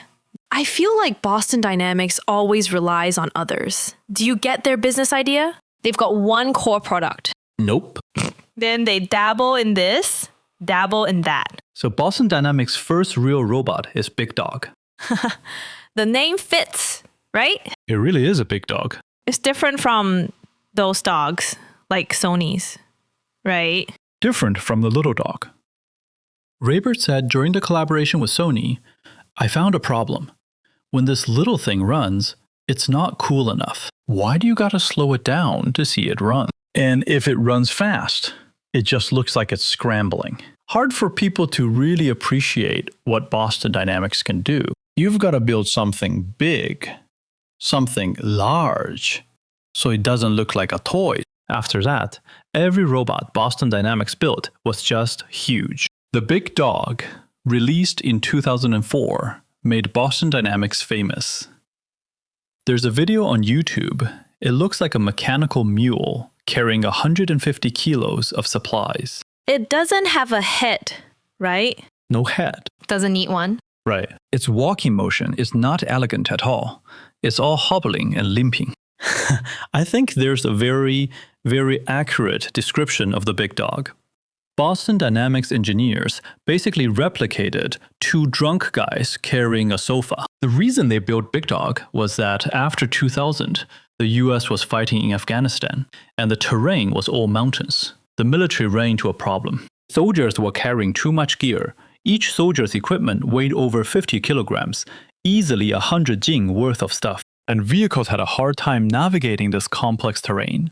So the Department of Defense wanted an alternative to wheeled transport. To solve this, in 2002, DARPA launched a project called the Bio-Inspired Multifunctional Dynamic Robot, which was part of the Department of Defense's Bio-Robotics program. So the project was all about learning from nature, mimicking biology. Specifically, it had to mimic 4-legged animals with dynamic balance, plus energy recovery and adaptation to rough terrain. The robot could walk on any rough terrain, mud, snow, rocks. Plus, it had to carry a load. That's a practical necessity. Right.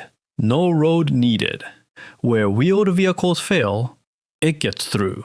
It was a competitive bid. Boston Dynamics didn't get the deal directly. So the DoD got 42 proposals. Eventually, they selected 3 teams. And among them was Boston Dynamics. Finally, DARPA gave them $24 million to develop Big Dog. Big Dog was basically the first real working quadruped. You know, earlier quadrupeds were just lab experiments. Take power, for instance.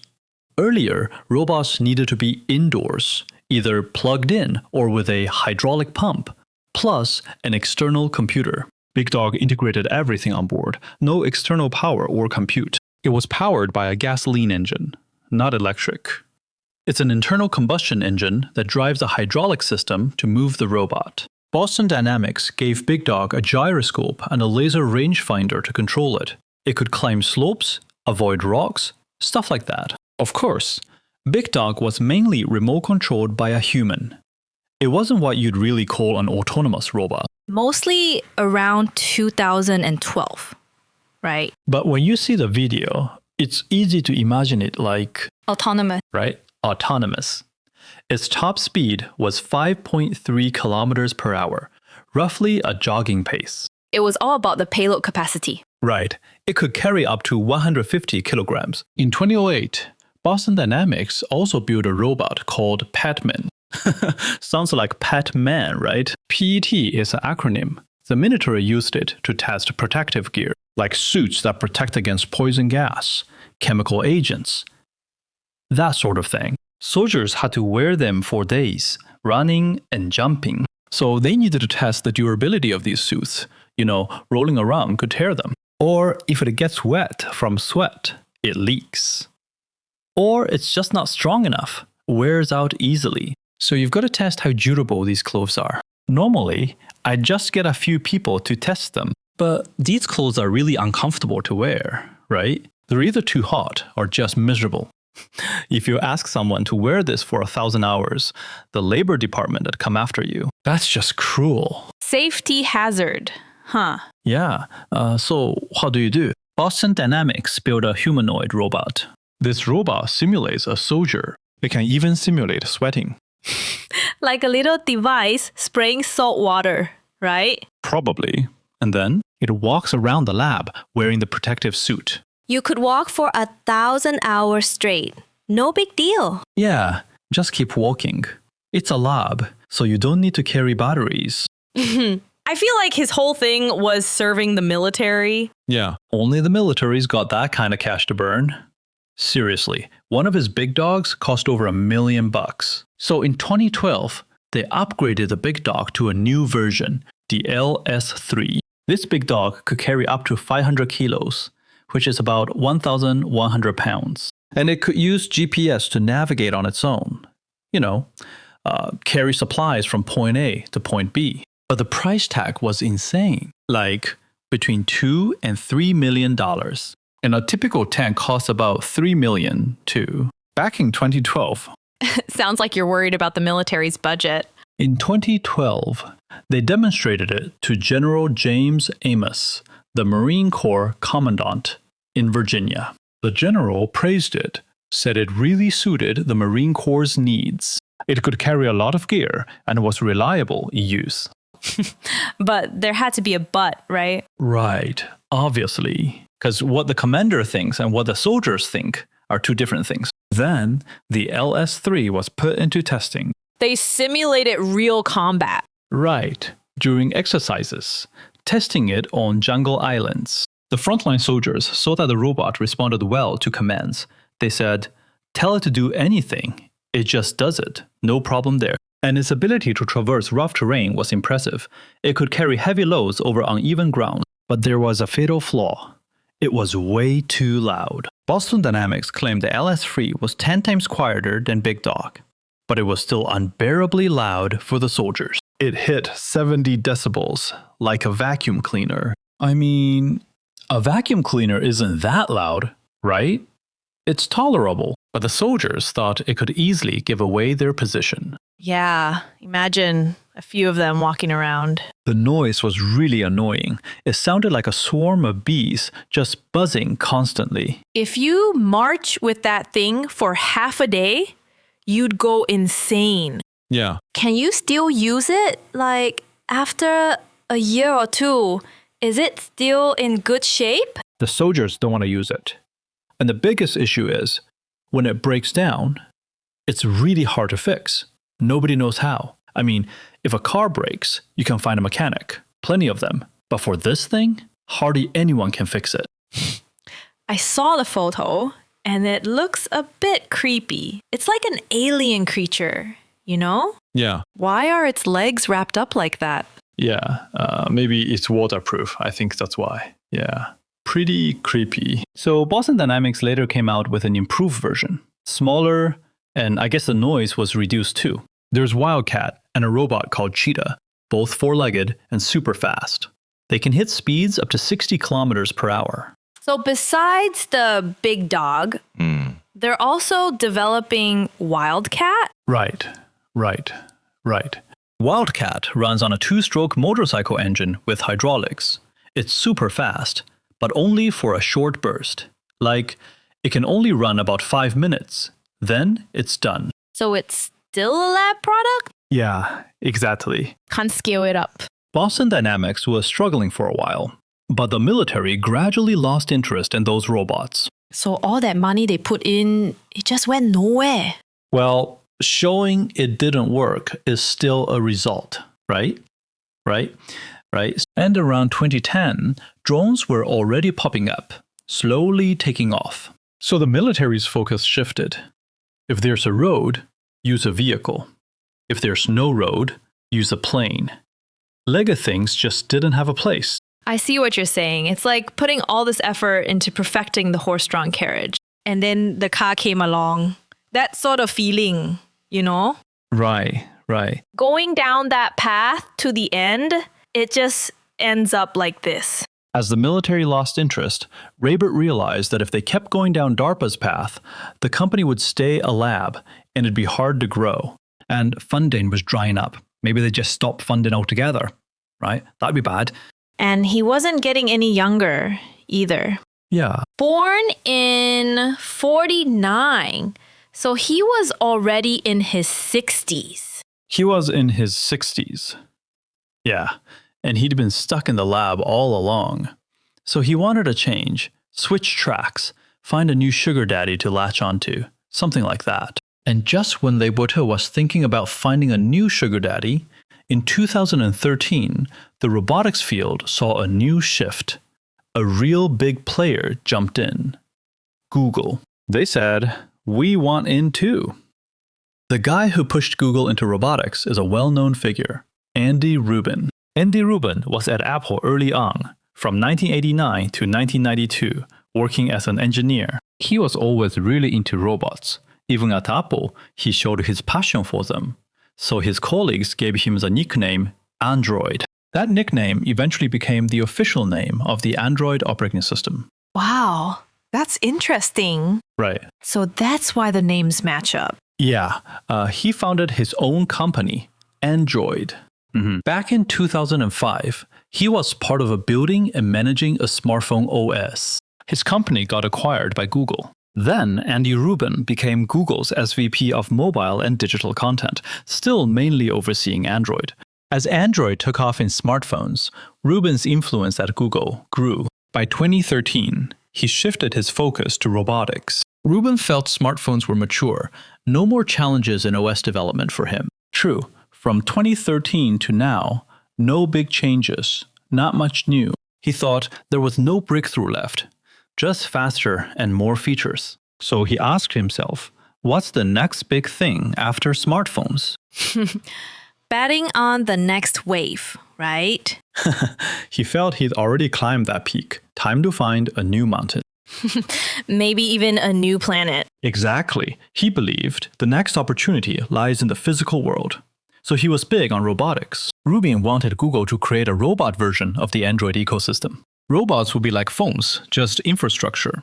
Developers could build apps for them, handling all kinds of scenarios. like education, firefighting, security, stuff like that. You can even put a different hardware on the robot, like cameras, sensors, robotic arms, even a wrench, stuff like that. Right, so it builds an ecosystem for robots, not just phones. Eventually, everyone buys a robot.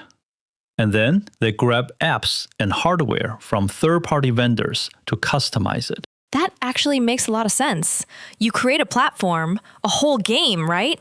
Exactly. You buy a basic model, right? Nothing on it. Got it. So it's like the IKEA version, an IKEA-style robot. Right. And then? Whatever you need, it's in stock. Just assemble it. Yeah, easy to set up. You can get everything. I install a cooking app, give it 2 pots, and boom, it can cook. A couple days later, if I don't like its cooking, I just take off the pots, swap the app, and now it can sweep. Gotta say, that's pretty ambitious, yeah. Andy Rubin's idea got Larry Page's support. Page wanted Google's InfoWorld capabilities to reach into the physical world. Google was already working on stuff like that, self-driving cars, for example. 20%, huh? We talked about autonomous driving earlier. Right. And robotics, obviously, is a great direction too. Another key thing, back in 2012, Hinton's team showed at ImageNet how incredibly effective machine learning could be. So Google figured, hey, we've got this cloud business, and we can use those capabilities to train robot models too. And Amazon, Google's main cloud rival, also started looking into drone delivery and robots moving stuff in warehouses. That was a wake-up call for Google. They felt they had to catch up. They felt the pressure, right? And they thought, forget these simple moving robots, let's go all the way. That's the Google mindset, right? Just skip straight to the final stage and nail robotics. Go all out. Yeah. So internally, Google codenamed this project Replicant. That term comes from Blade Runner. It means an artificial human. So they wanted to develop human-like agents. Pretty ambitious. That's kind of lazy, huh?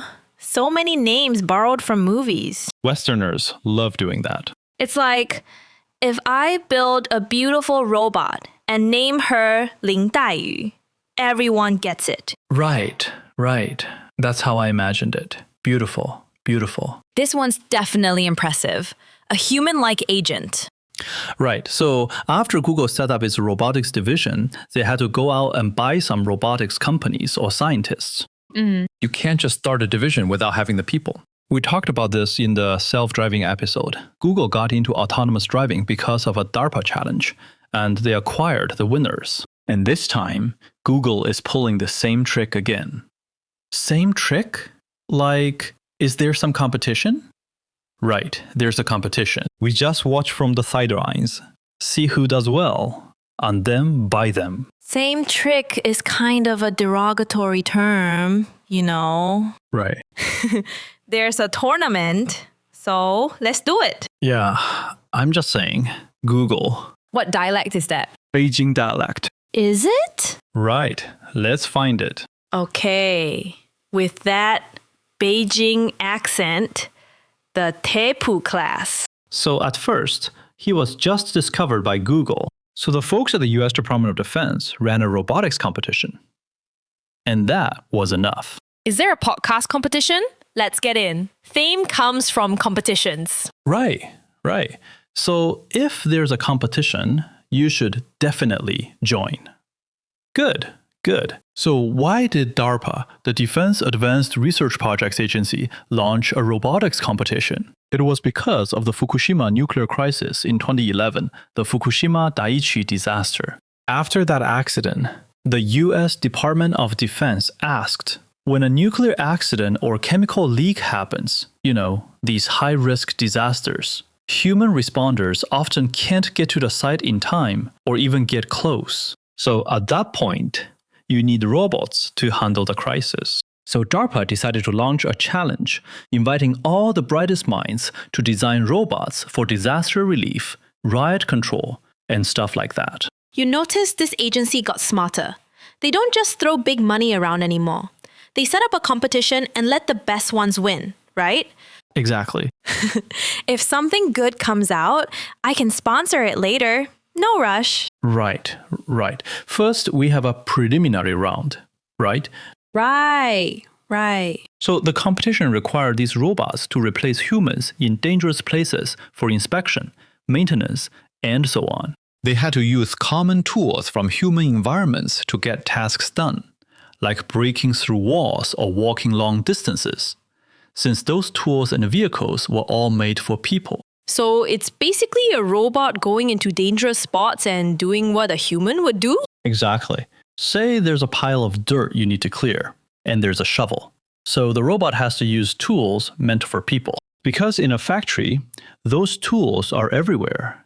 People just can't get near them anymore. If there's a leak, you don't have time to get special tools for the robot. Some valves need specific wrenches or screwdrivers.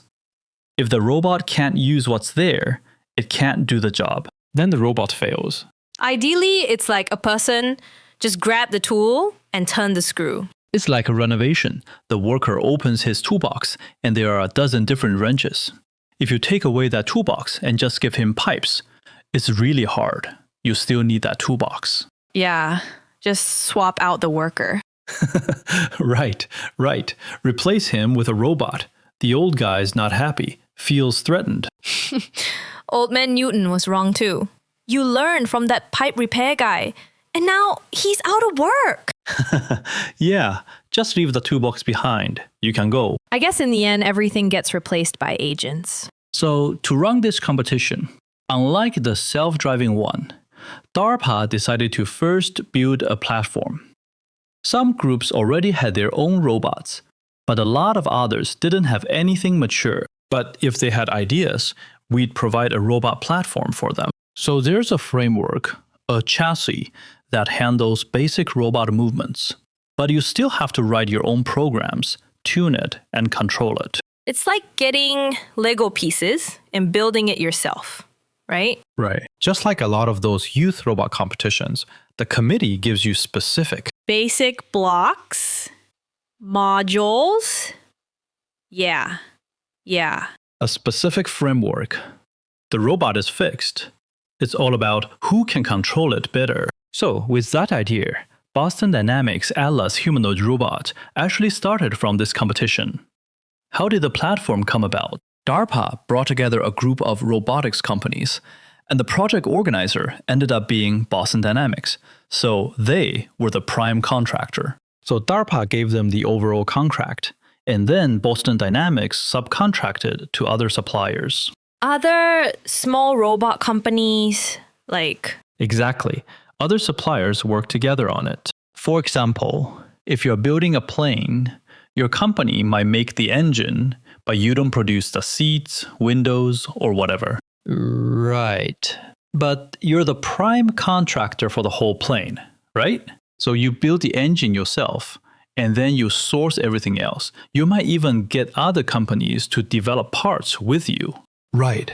You're the organizer, T-Man. So now you're the big outsourcer, hiring smaller ones layer by layer. Well, being the big outsourcer isn't that easy either. Yeah, we talked about this earlier. When they first started, they were doing outsourcing for other companies, right? When they were building the bionics system, they worked for a US systems company. That was the big outsourcer. They were the small one. Now they're the big outsourcer themselves. Happy. Upgraded. Yeah.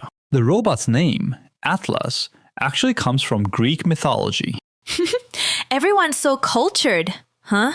Everything's got a backstory, huh? Yeah, it does have a backstory. When the Titans fought the Olympian gods, one Titan named Atlas was punished by Zeus. He became the pillar of the world, holding up the sky in the far west. I feel like Chinese mythology has something similar, right? Yeah, definitely. Right. So back to Boston Dynamics, organizing all these companies to build Atlas. You know, it's really an international product. Even the arms were done by two different companies. The left arm was contracted to one, the right arm to another. Oh, I thought the arms on these robots were from one company and the ones on those from another. They're not mass-produced. It's hard to just make a few. Okay? Like your company just makes left hands, and his company makes right hands. But what if the left hand doesn't coordinate with the right? Then someone oversees it all, right? That's so interesting. They made one set of legs, but the left and right ones are different. Not branded, right? It's really like Lego blocks strung together. One hand is from Sandia National Labs, the other from iRobot. The head is from Carnegie Robotics, equipped with LiDAR and stereo cameras. And the body, it uses an onboard control computer. This robot has 28 hydraulically actuated joints. Wow, that's impressive. All kinds of joints. Leg joints, head joints. It's 1.88 meters tall and weighs about 150 kilograms. That's pretty hefty. All that metal. Decent height. Looks pretty sturdy. Yeah, it's a titan. Better stay away from the body, right? Or a flying kick. I'd knock you out. Send you flying. Over 100 kilos. That's no joke. So this DARPA comp is split into 3 stages. 3 rounds, right? 3 rounds, yeah, basically. Screening, yeah. So think of it as prelims, semis, and finals. Wow, that's super formal. I mean, for Feifei Li's competition, isn't it just 1 round? Feifei Li's is a yearly thing. It's about showing off new algorithms, right? Right. The DoD one is a one-off. But this time around, one and done. So are the rounds back to back? It's long, the timeline's stretched out. And in between rounds, they can bring in new teams. Like after one round, they pick a few. But in the next round, it's not just those teams. Others can jump in too. We think it's invitation only. We can also invite some seed players to come and compete. It also filters out the real talent. Right. Just find a solution. Exactly. It started back in 2013. They invited about 100 organizations. But the competition was virtual because, the robots weren't built yet. Wait, you can compete without building a robot? Isn't this a robot competition? Right. So we have a virtual robot in the computer. We put all the parameters, height, power, you name it, into the computer. First, you got to make that virtual robot move. So it's basically a video game? Kind of like that. A standalone version, right? Standalone. I mean, if we give you a real robot, dropping it is expensive. So from those 100 plus candidates, teams, 100 plus organizations, they picked out a few talented ones, like selecting pilots, right? So say we have fighter jets, only 10 of them. Among 100 candidates, we pick 10 pilots, but we can't let everyone practice in the real jet at first, right? Can't afford that. What if we crash too? Right.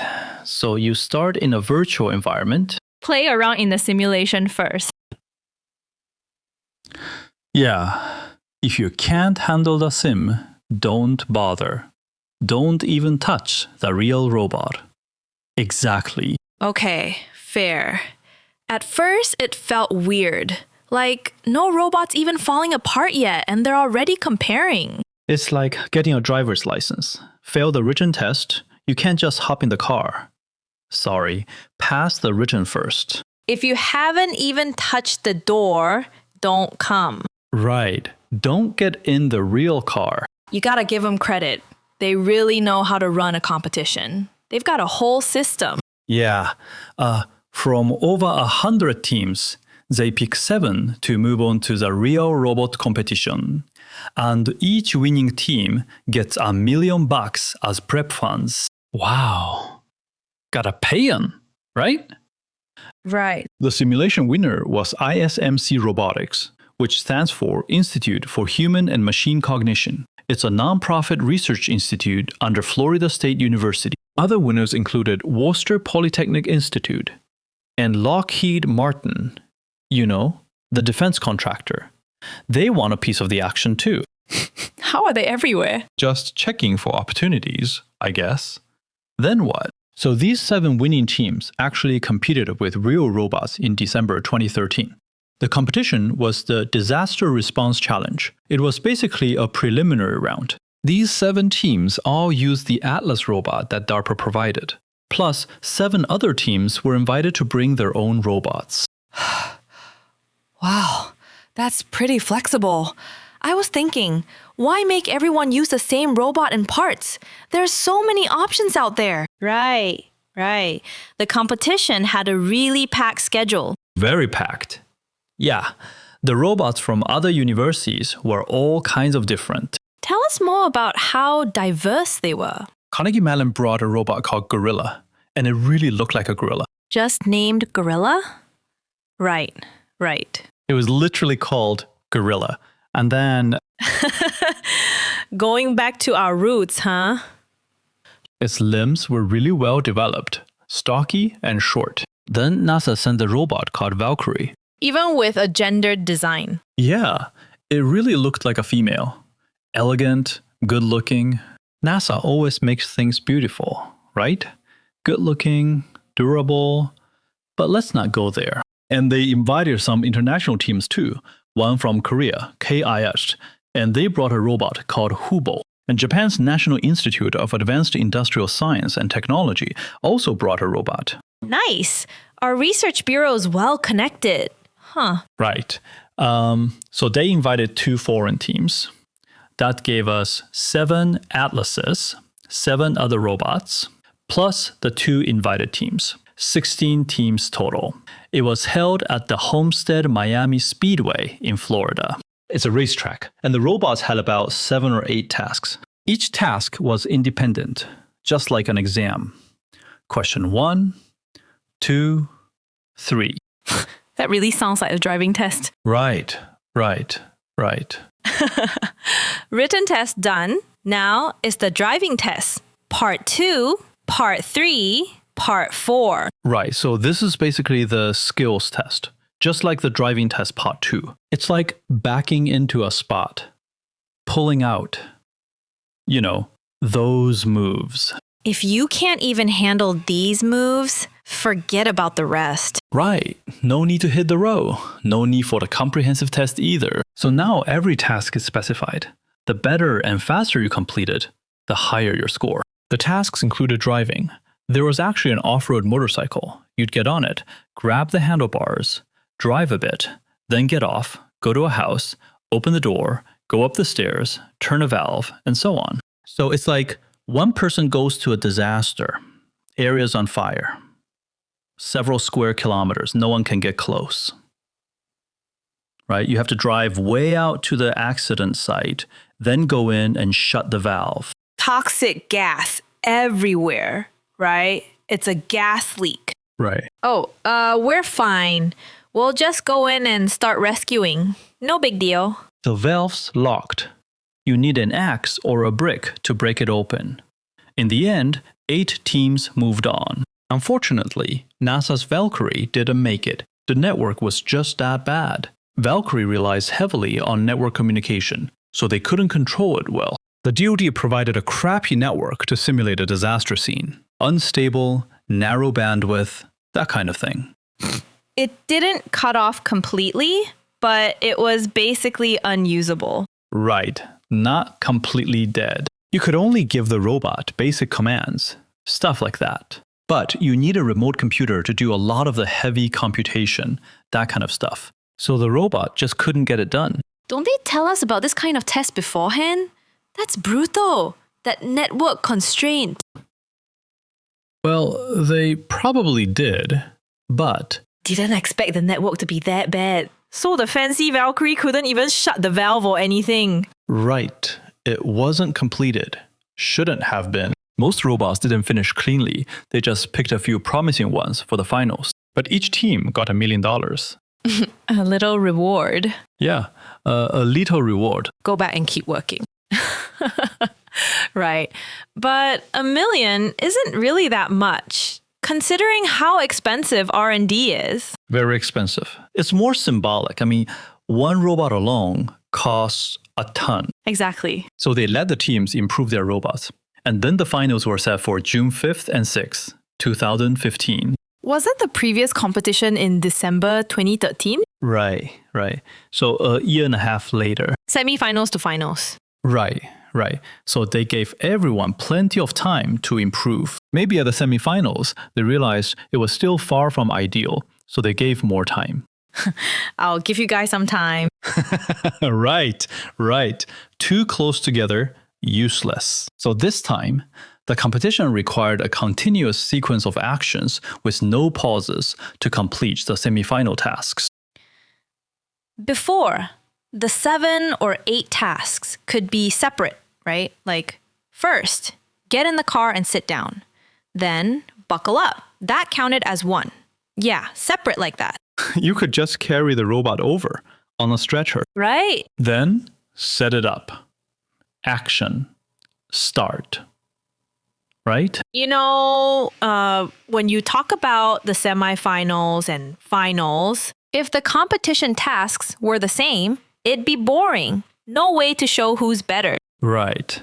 Can't tell the difference. In the finals, it was a continuous sequence with no stops in between. The robot had to get in the car, buckle up, hit the gas, reach the destination, unbuckle, and get out. Then walk to a door, open it, go inside, turn the doorknob, grab a drill through the wall, and go inside to do something. And there was also an unexpected task, something not in the question bank, to see if the robot could handle a sudden emergency. That's pretty tough. Right. Like, if a hose breaks, you gotta reconnect it. But I've never learned that.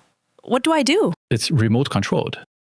So after all that, it's remote controlled? I thought it meant it could make its own decisions. No way. 2013? It did what I asked. We can't even do that now. All right. Remote control is already pretty impressive. I was overthinking it. Right. Remote control is tough too. But what if the network's bad? Then you can't control it. The network is indeed bad. Oh, it's bad again? Goes wrong halfway through? Right. The network can't be good because it's simulating. So a Korean team won.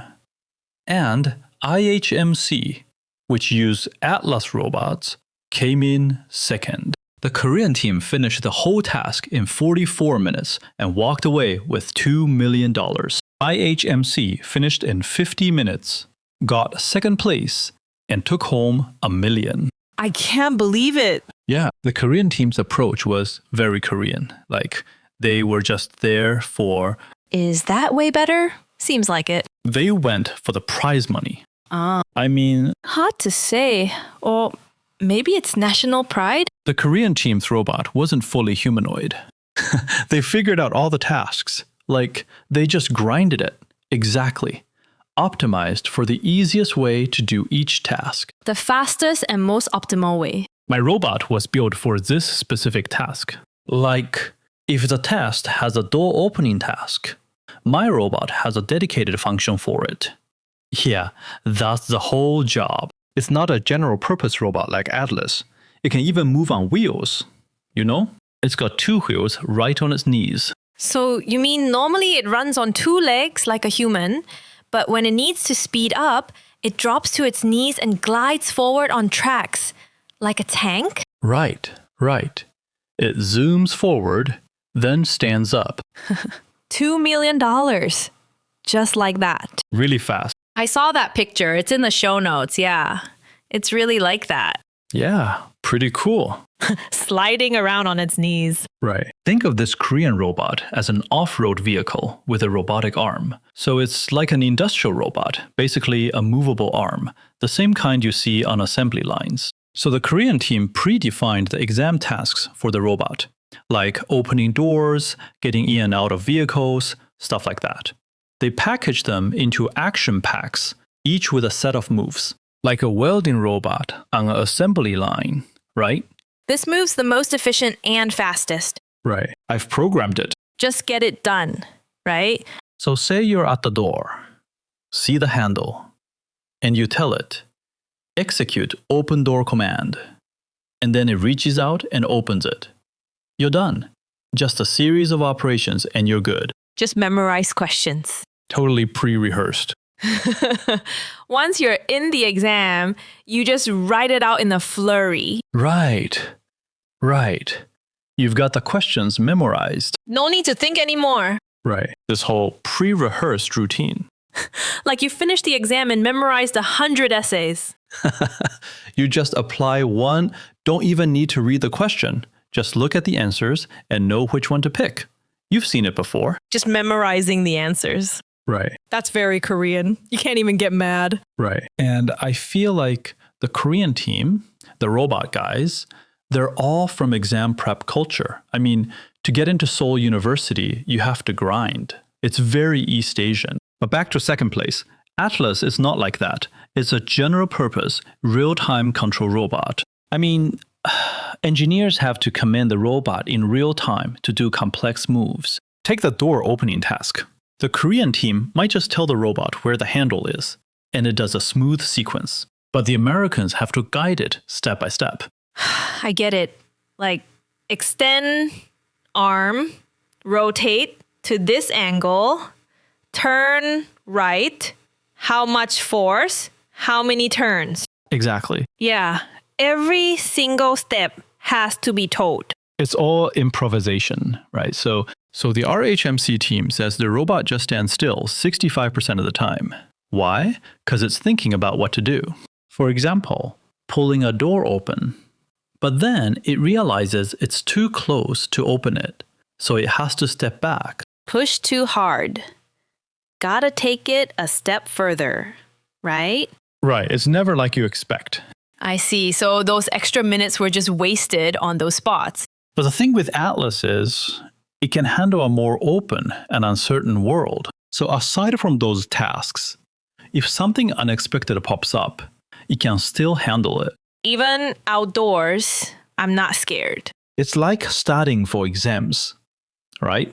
Two top students, one understands the principles, so they can try new problems. But what if it's a problem from the database? Then you're not as fast as the first one, right? Because you have to figure it out. The other guy doesn't even have to think. Of course, no matter who wins, the real winner is Google. Even during the second competition, Gacom was already picking its favorite teams. That Japanese robot company I mentioned, Google just went and acquired it. Brute force works wonders again, huh? Just buy, right? Slap the money on the table. So true. It's like when someone asks how to pick good fruit. The easiest way is to just take from someone else's bag. They've already done the picking. You just grab it. Of course, the big one was Boston Dynamics. Just buy it first, figure it out later. Google acquired a bunch of different companies and put together this massive robotics team, like a full robotics systems team. You had companies working on vision-based grasping, robotic arms, human-robot interaction, full system solutions, you name it. Wow. It was like a big mashup. Right. Like a conglomerate. Yeah, before, even just one arm needed two different companies. That's true. Now they've put it all together. All great companies, right? But no big deal. Google just bought them all. That's basically a monopoly, isn't it? Right. Google spent like 500 or 600 million, but that's pocket change to them. I heard pocket change. I want to ask, do you count pocket change? I heard something like fate. Some or all ads can also say. I heard that earlier. I don't know. Yeah, I hear you. Right. I hear you, you know? Actually, Raber was pretty happy about the acquisition. He was totally on board. He said Google had way more resources, more money, so that was better for making their vision happen. Plus, Google had massive computing power and long-term funding behind them. So Boston Dynamics could finally move beyond demo videos and build real, deployable robots for the world. After the acquisition, all those robotics companies were put under Andy Rubin to develop robots. Interestingly, right after Google bought Boston Dynamics in 2014, The US military canceled the LS-3 program because Big Dog was just too loud. Officially, they said LS-3 was put into a research reserve, basically shelved for future study. Still pretty graceful, though. Right. Like when you go for an interview and they say, "You're a great fit. We'll keep your resume in our talent pool. Thanks. Throw it in the trash. There's your talent pool." Anyway, the military's interest was fading, so Boston Dynamics gradually pivoted to civilian and industrial markets. Google was on board with that shift. Larry Page went to talk to Raybird. He told Raybird, "Our robots are too big, hundreds of kilograms, kind of scary. Can we..." 300 jing, right? Yeah, not too heavy, right? Stay away from it. It burns gasoline, so there's the emission problem. Probably. Not too eco-friendly, right? Right, then what? Maybe we should make smaller robots, like around 60 pounds. 30 kilos will be fine. 300 jin? That's too much. Because with small robots, we could sell them to regular people, and they could put them in their homes. Makes sense. I've been waiting for a robot like that. Right. 300 jing is a bit much. The floor would collapse. No room for it. You can only sell it to the super rich. Like back in the day, buying a horse. You would need a stable, right? Right. Keep it and have someone take care of it. Having a little dog, that's fine, right? A horse, no. That's the life of the elite, right? So Raybird took out the internal combustion engine and hydraulics, replaced them with batteries and electric motors. The new product was called Spot. It was about the size of a medium-sized dog. Not exactly tiny, you know. Spot was basically a scaled-down LS-3. But before Spot was even finished, Andy Rubin left Google. So Andy Rubin was basically running the whole robotics project there? Right, he was the head of robotics. He was driving it. The reason? It's quite a soap opera. Andy Rubin had an affair with a Google employee, and it got exposed. Although, right. But why did he have to leave? Because Google's motto is, "Don't be evil." That was the culture. So Larry Page told him to go? Yeah, Larry Page asked him to leave. Even though Andy Rubin claimed he was being framed, they quickly pushed him out. And I mean pushed him out. They gave him a $90 million severance package just to get him out fast. Just the severance alone, plus he kept all his previous compensation. So all this caused a lot of dissatisfaction among Google employees. Ah. Right, exactly. Employees are protesting again. Right, Google employees love to protest. They organized a strike. So what's the reason? Well, the reason is employees fired for harassment, no severance. Execs, they got it. Unfair, right? My buddy got fired. And was that even harassment? I mean, it wasn't affair. But okay, I get it. Anyway, fired for stuff like that. Exactly. Left the company. Right. Why was he treated so well? You should go on strike on payday with that salary. Hey, you've got a point. Like what? They already had good packages, so of course they got a nice send-off. You want a severance too? Get to my level. So the big guy's gone. What now? And this unfinished business? Yeah, it stays unfinished. With the big guy out, that's pretty much the end of the road. Raybird didn't have many good years left either. He'd just latched onto a big shot. Then that big shot left, and the leg broke. Without Andy Rubin, the other execs weren't nearly as forgiving. Originally, the idea was to make robotics a boundary-pushing exploration project. To everyone else, the robotics project turned into an expensive, unclear experiment. It went from a strategic project to a vague one.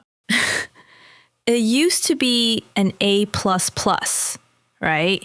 Like S+, you know? And now, nobody really knows what those people are doing. It's just a question mark. Just put it aside. That's how harsh it is, right? So Google wanted Boston Dynamics to stop just doing research and start supporting itself. You can't keep taking our money. Better if you can earn your keep. Productize, right? That whole spiel sounds really familiar. Right. That's typically when a department gets that kind of demand. So it was basically on the verge of shutting down, close to disappearing. Watch out. Though, to be fair, Google never really cared that much about commercialization.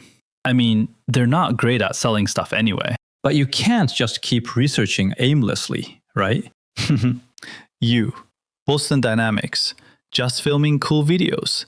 That's not really a business. No products. And Raybert once mentioned you remembered a sales candidate they interviewed. So Boston Dynamics needed to hire someone, right? Exactly. And that person even complained. Boston Dynamics, he said, our company might not be well known, but our products are really good. Your company, everyone knows about it, but you have no products. Then, under Google's push, Boston Dynamics started turning Spot into a product. First, they needed to define Spot's use case. Like, what is it actually for? It can do a lot, right?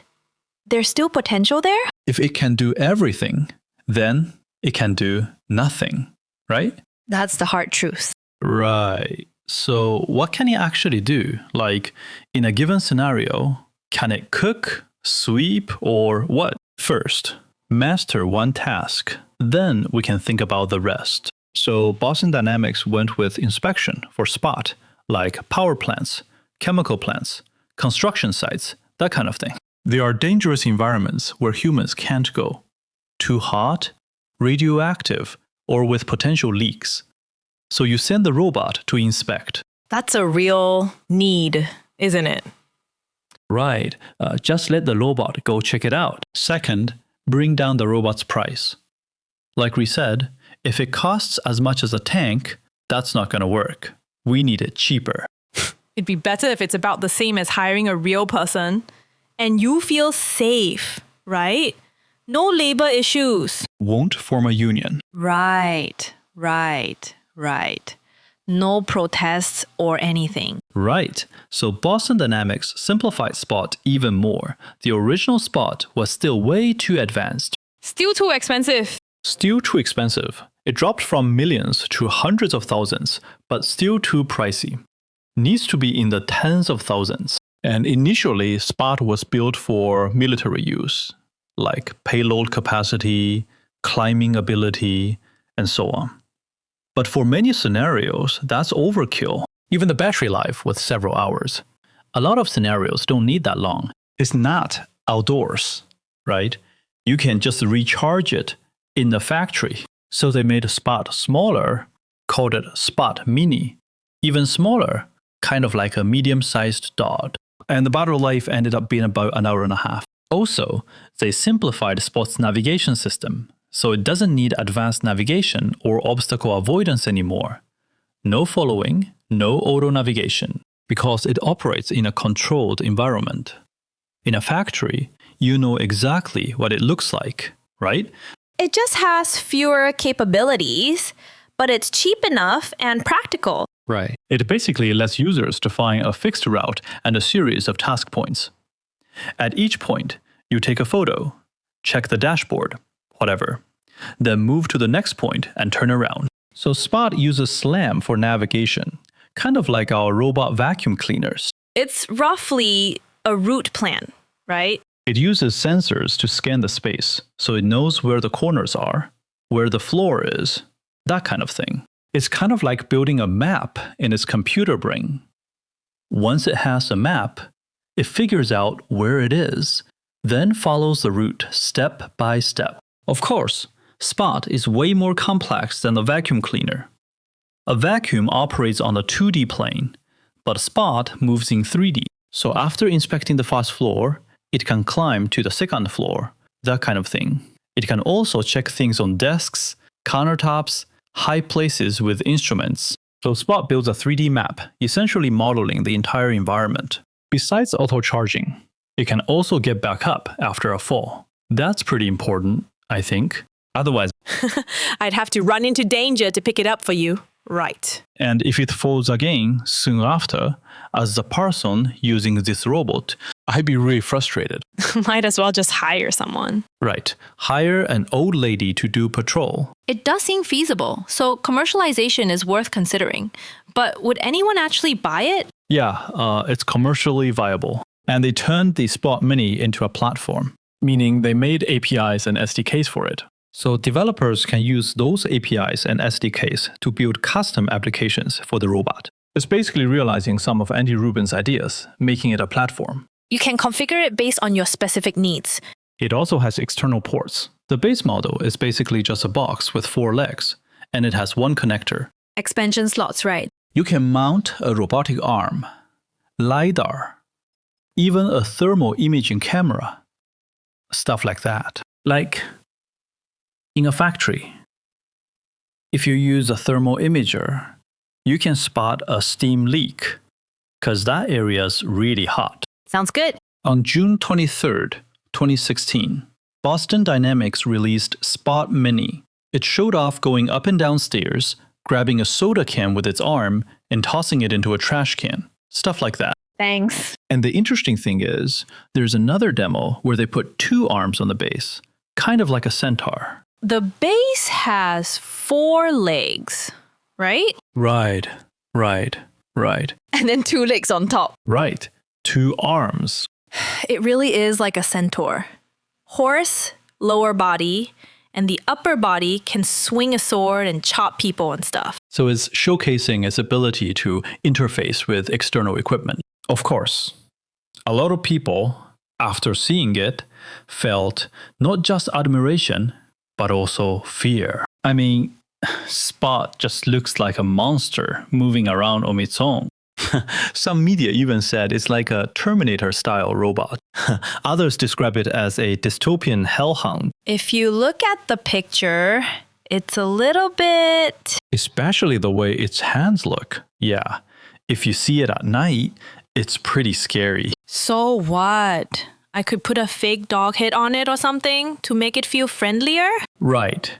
If an industrial robot is for home use, you'd probably need to wrap it in soft materials, make it look cute, right? Fluffy. Something you can hug, right? Yeah, and this isn't the first time the media freaked out about Boston Dynamics robots.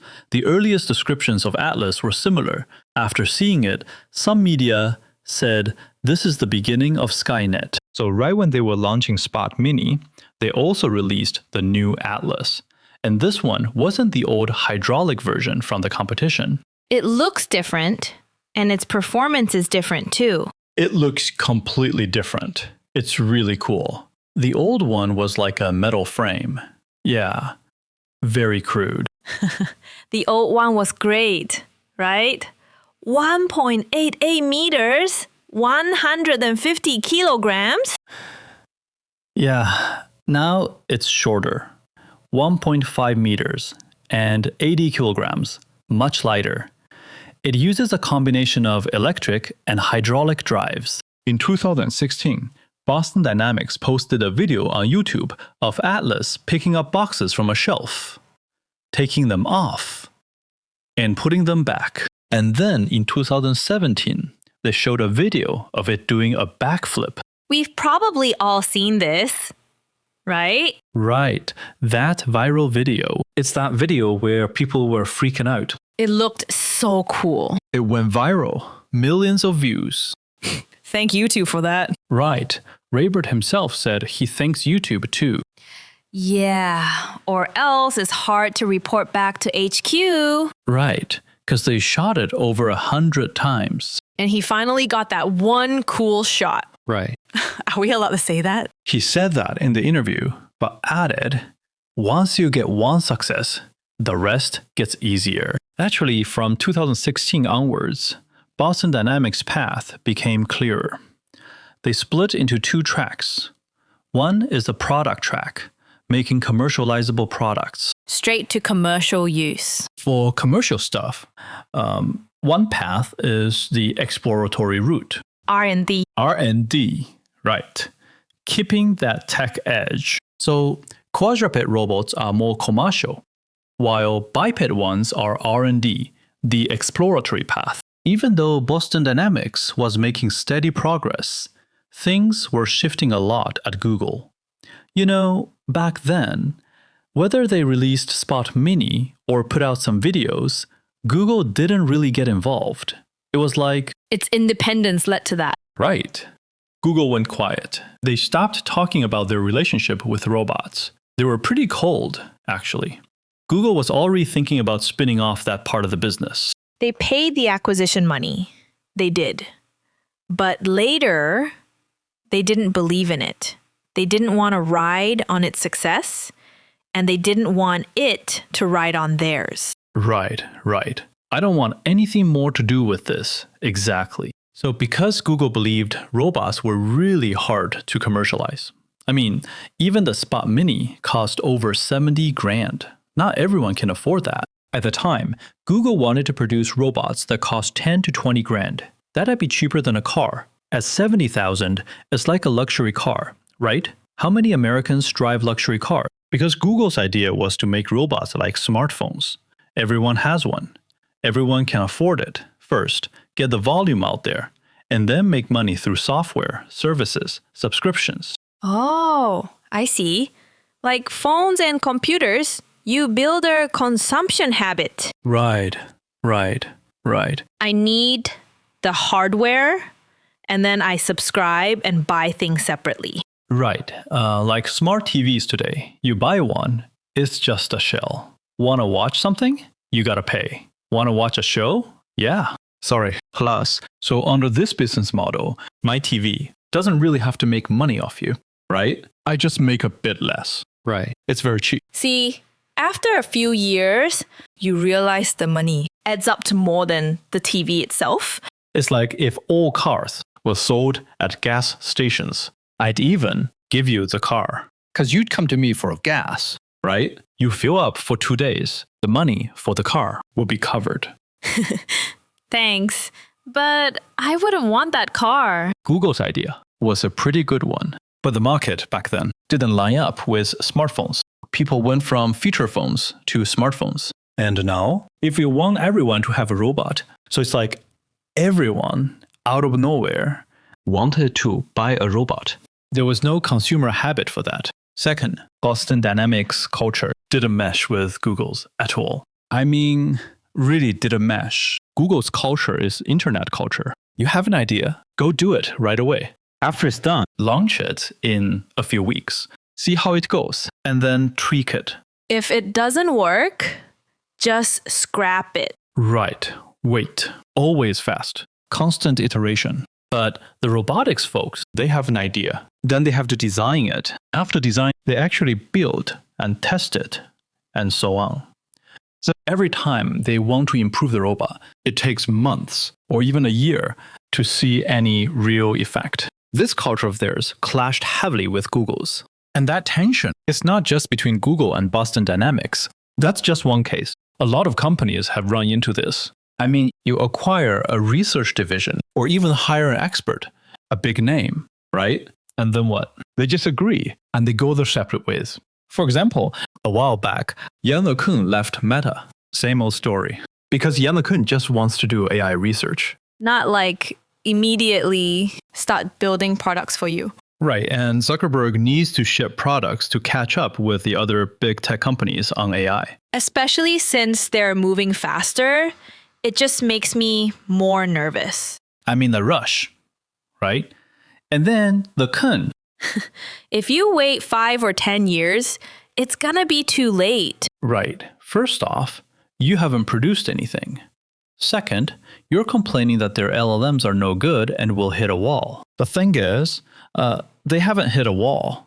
We're the ones hitting it. Don't get me wrong. From that angle, hiring big names, having them work for a while, then letting them go, it makes sense. There are plenty of examples, like Andrew Ng worked at Baidu, but it didn't fit, so he left.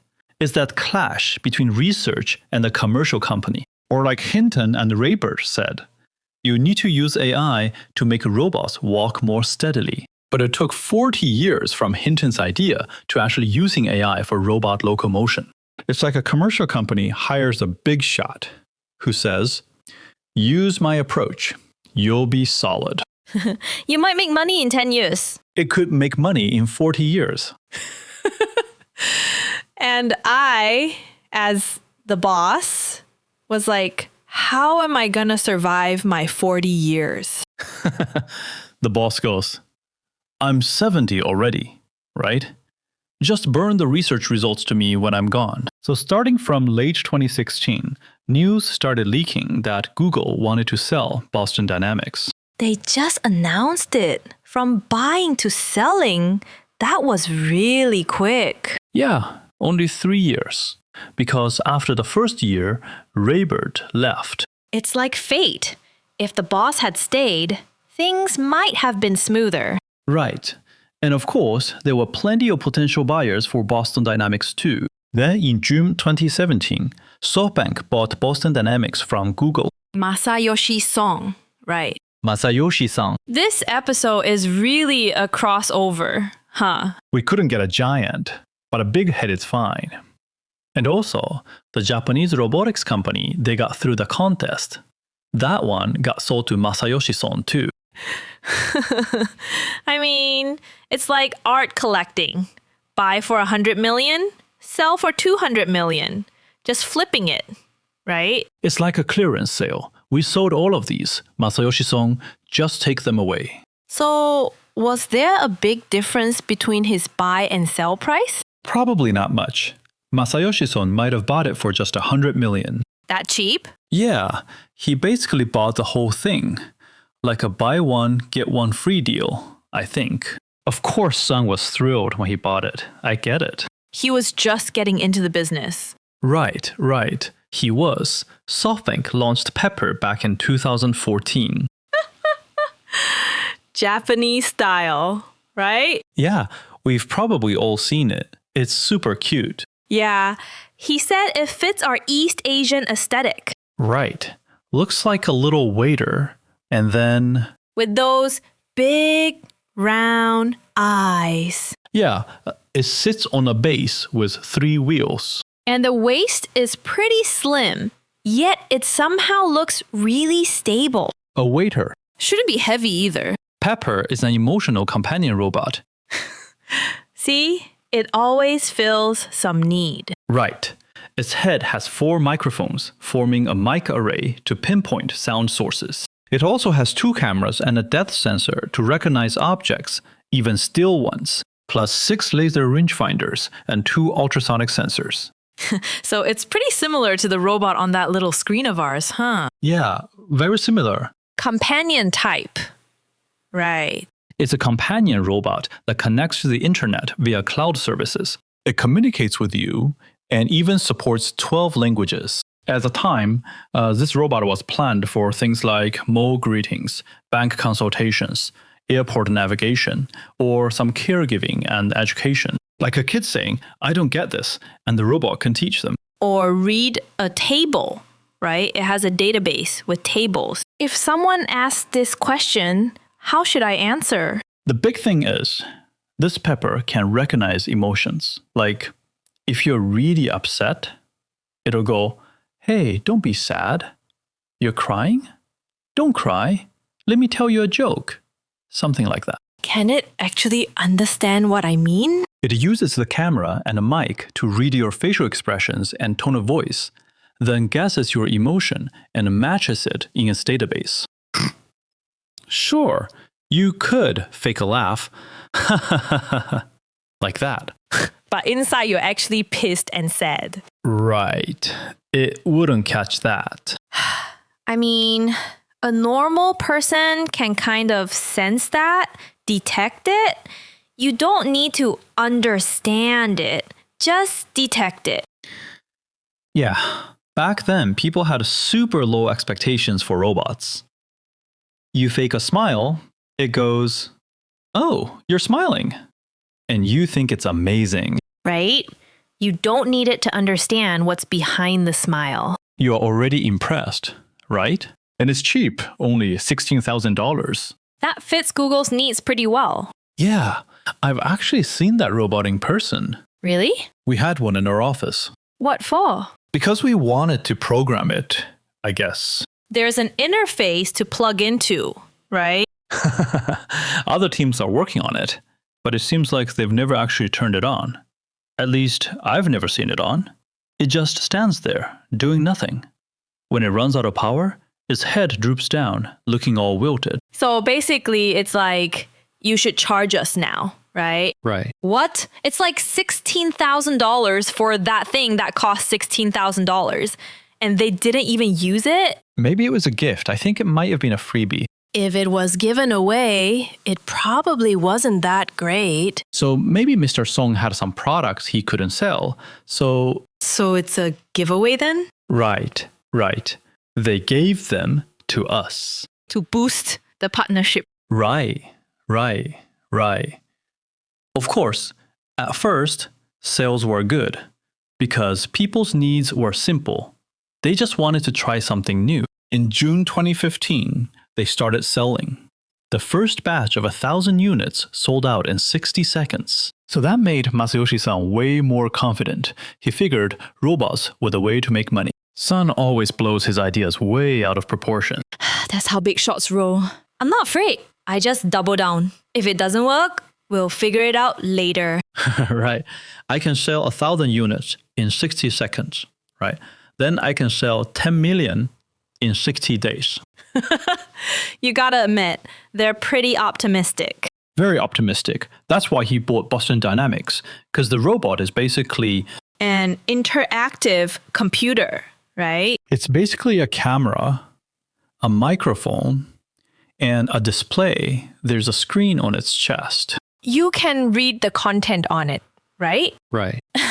But it doesn't have any physical operation capabilities. None of that. Right. It can't walk. It can't walk, but it has legs, so it can move. It can move. Yeah. Walking is a different thing. It can't walk like a human, right? Sure, they've got hands, but they're pretty basic. Because he's done it himself, and his robot was in a different lane than Boston Dynamics. Right. Complementary. Fills in the gaps. Put them together, and you get a walking emotional robot. It takes off, right? Just lifts off. So they bought it. After the acquisition, well... Sounds like a sad story. If it were going well, we'd have heard about it, right? But Masayoshi-san was thrilled. He said, intelligent robots will drive the next phase of the information revolution, a huge wave. Right. And the Boston Dynamics team is the undisputed tech leader in advanced dynamic robotics. I'm delighted to welcome them to the SoftBank family and look forward to supporting them in pushing the boundaries of robotics. Raybird also said nice things about the new owner. Boston Dynamics is honored to join SoftBank's grand plan. We'll work together to push the boundaries of advanced robotics applications. You're making it sound too flat. They should sound confident. Raybird's had a tough run, moving from one company to another. It's okay if it doesn't work out. Someone always believes in me. If you don't, I'll just switch. Right. The best of the best. Like Rübu among men. Rübu among men. I'll switch. Robot Gate. Yeah. After SoftBank bought Boston Dynamics, they wanted to commercialize Spot Mini. Sell it, right? Then, in May 2018, 2 years later, Raybird announced it was ready to sell. And then they renamed Spot Mini to just Spot. Back and forth. Yeah. It was Spot, then Spot Mini, then back to the old name. Right. The original Spot was an experimental version, so they kept that one and sold this one instead. Otherwise, people would get confused. Nobody wants to buy the Mini, right? I have money. I don't want the light version. I want the cool one. But there's no cool one, is there? But as Boston Dynamics announced commercialization, Raybird also stepped down as CEO. Raybird said he didn't think he was the right person for commercialization, so he gave up his position. In an interview, he said he was inspired by Lloyd Blankfein, the former chairman of Goldman Sachs. He said, you should step down when the company's doing well, not wait till you mess up and get kicked out. Retire with dignity. Right. I guess that counts as retirement. He actually hasn't retired yet. And later, he founded the Boston Dynamics AI Institute. But that's a story for another time. So during the SoftBank days, he took some time off. At first, Spot was available for lease, a few $1,000 a month. You could try it out, and if you didn't like it, just return it. Yeah, that's pretty reasonable, right? I mean, renting a person costs money too. Right. Give it a shot. Then, in June 2020, Spot officially went on sale. The base price was around $75,000, which is about $500,000 RMB. But that's the bare bones version, no extras. We know that game. Yeah, we're familiar. Just a base model. Had on all sorts of accessories, plus some service software, right? Right. Without accessories, you can't use it. You'd just be staring at it. So you add a robotic arm, sensors, service software, and they even help customize it for your factory setup. Someone comes in to set it up. Yeah, a person to service it for you. Exactly. So altogether, the cost of using Spot is roughly $90,000 to $120,000, which is about 700,000 to 800,000 RMB. Then you're good to go. Sounds reasonable. If my business grows, I'm gonna need your robot, right? Right. So you need that reassurance. Depends if your time's worth it. Right. If you open a small shop, you don't need that. No need. Hiring someone is pretty cheap. I can mind the store myself, sleep in the shop. Those Spot robots that were sold, mainly used for factory inspections. Some people say, my factory doesn't need inspections, right? Then I'll just use cameras. Cameras do the monitoring. Who needs people? But cameras can't cover every corner. Plus, in high temperature, high humidity areas like we mentioned, wiring is tricky. And for old factory sites, retrofitting is a pain. So there's a market for inspections. Quite a few customers bought Spot robots. Any customers we know? I mean, Yeah, Elon Musk bought one. At that, building rockets or cars? building rockets. He actually used one at SpaceX. He bought this robot mainly to inspect the liquid oxygen handling area. That area is pretty dangerous, so a robot makes sense. Of course, Musk didn't buy as many. Some companies bought more, those big industrial firms. For example, a construction company in Quebec, Canada, they use Spot to document progress. Every week, it takes like 5,000 or 6,000 photos to track the build. That's perfect. Just let the robot do the shooting. And there's an oil and gas company in Norway that uses it to inspect pipelines and hazardous areas for anomalies. And the Massachusetts State Police bought a few for their bomb disposal unit. Using Boston Dynamics robots. That's also fitting. I mean, if a person gets blown up, the compensation is huge, right? Exactly. Anyway, Spot's pretty good.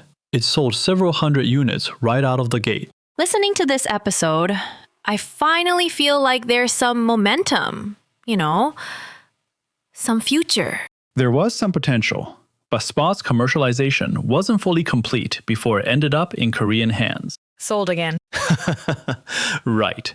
This time, SoftBank's Masayoshi Son had no choice. It was a tearful fire sale. Because in 2020, if you caught our episode on Masayoshi Son, he invested in WeWork and all that mess. A whole lot of crazy moves. A bunch of sucker deals, right? Right. And then the giant just got played. Sun got completely screwed, totally fooled, and it cost him big time. So Sun's vision fund took a massive hit, right? He had to raise cash, so he couldn't keep pouring money into those projects. So all those big promises he made?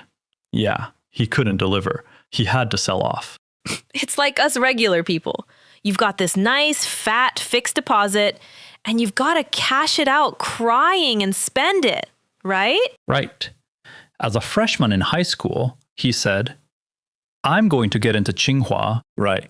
Then in senior year, he said, And then it was, any undergrad is fine. right, any college works. On December 11th, 2020, Hyundai Motor officially announced it was buying an 80% controlling stake in Boston Dynamics. At the time, Boston Dynamics was valued at $1.1 billion.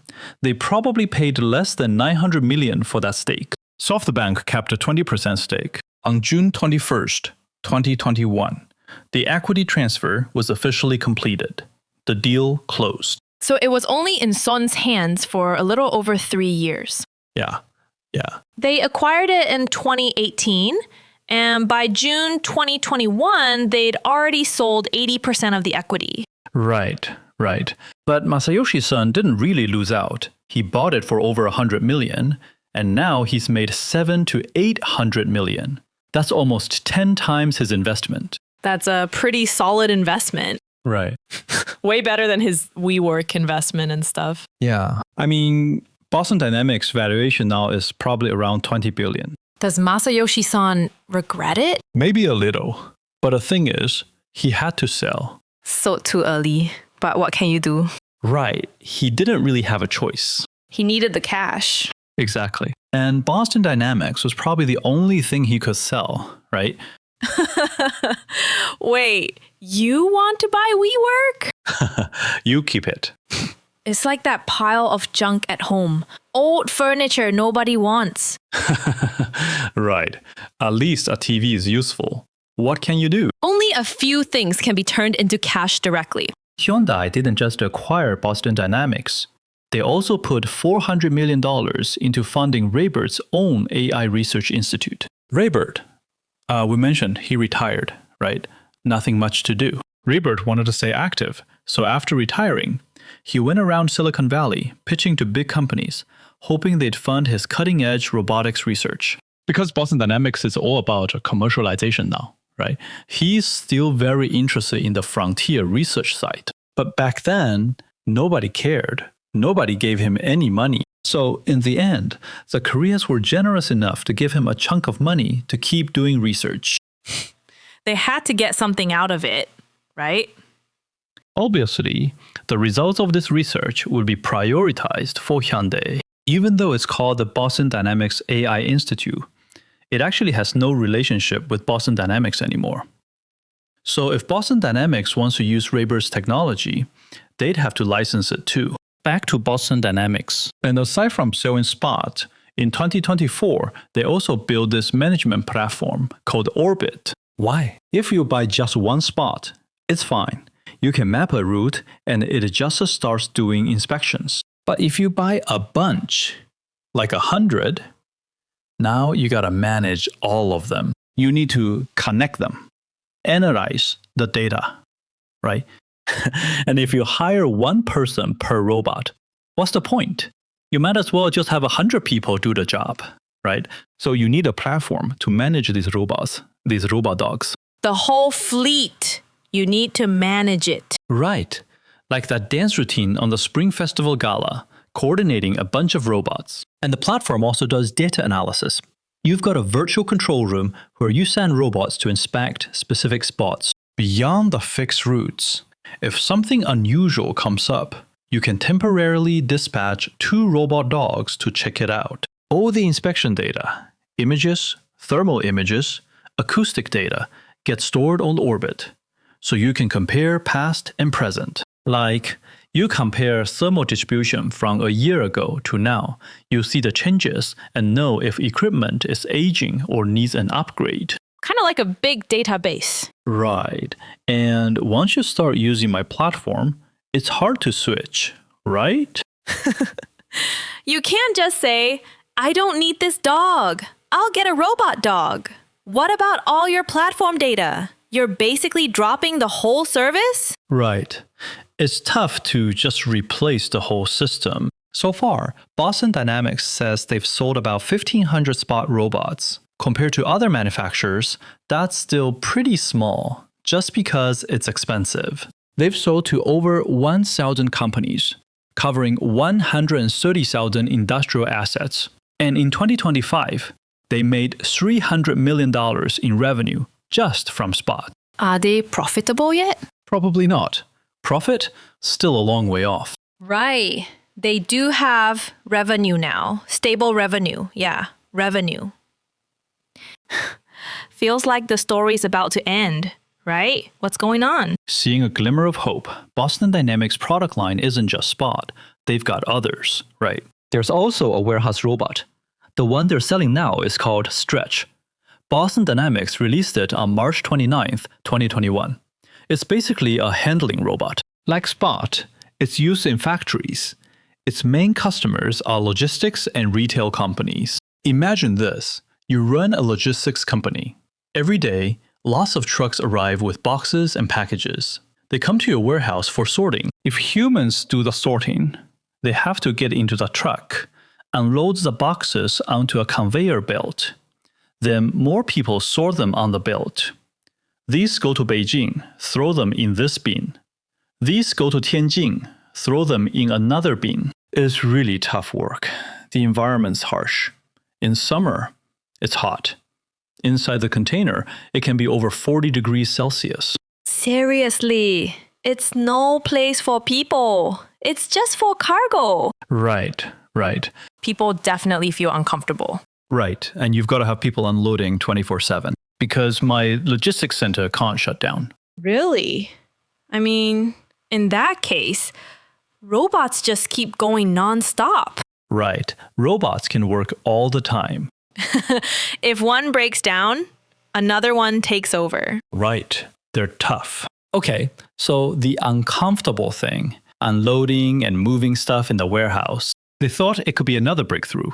So they figured, why not build a robot that carries goods? At first, they made a robot called Handle. This Handle wasn't a released product, like Big Dog and the others. It was actually more of an experimental prototype. It never got released. Why?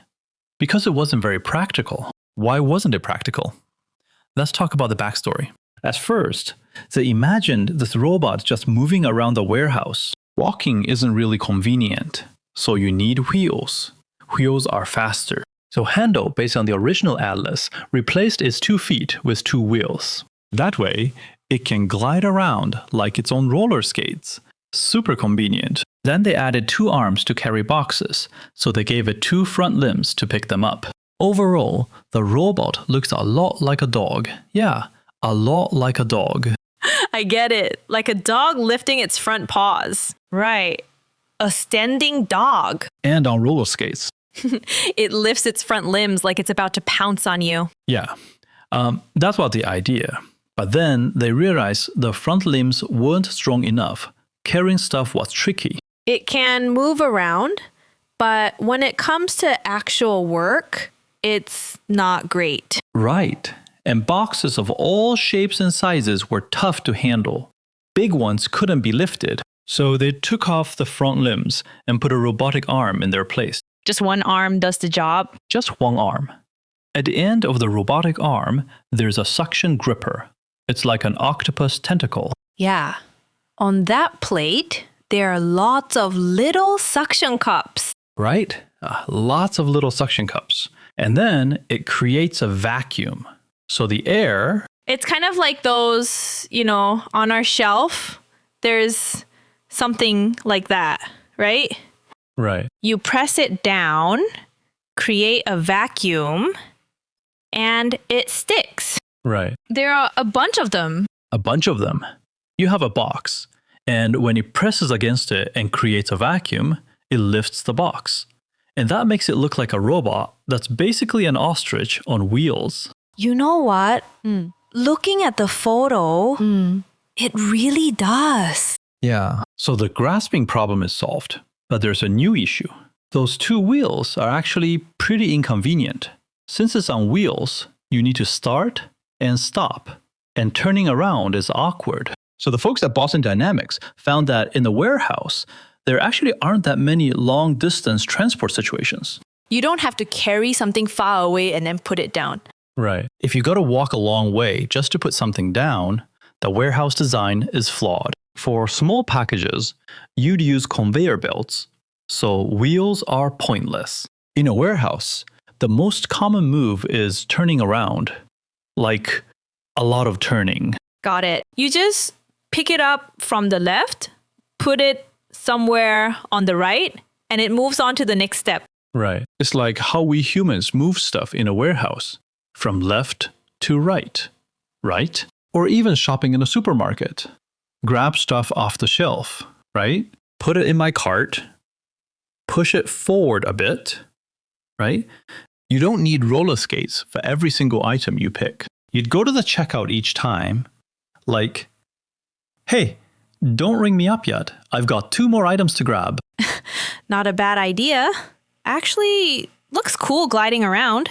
So wheels are out? Wheels didn't work either, so they cut those too. Wheels cut. In the end, wheels were out too. So how does it move then? Turned it into a movable square cabinet with little wheels underneath. Pank tracks. Something like that. Super stable, so you don't have to worry about it tipping over. So no more wheels, no more arms. Isn't that basically an excavator? Stable base, scoop up, swing it over to the truck or the pile. Right.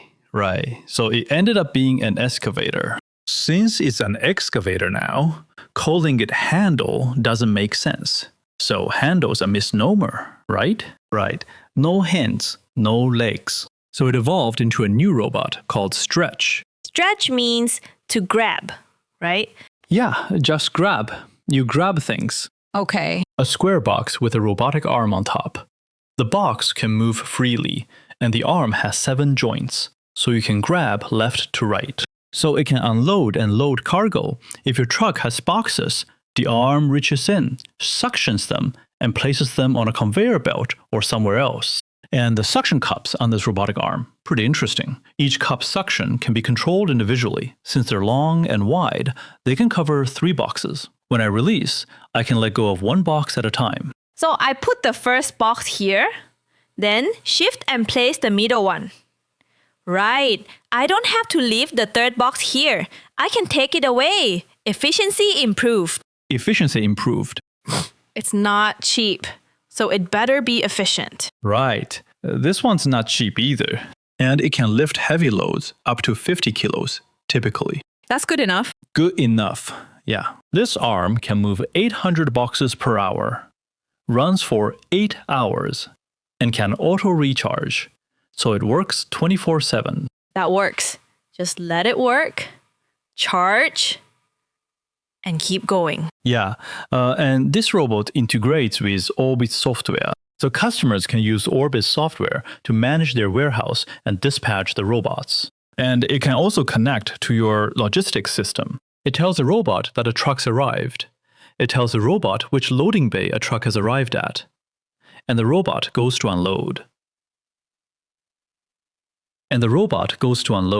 This robot just unloads boxes from the truck, one after another, and they get moved away. Boston Dynamics is already in use at quite a few companies. The big names include DHL, Maersk, H&M, and so on. So DHL, the global logistics and shipping company, you know the one. I don't even know how to translate that. We just call it DHL, right? Here we call it Dunhao Express, but internationally, it's mostly DHL. Right, so they bought 1,500 of these units.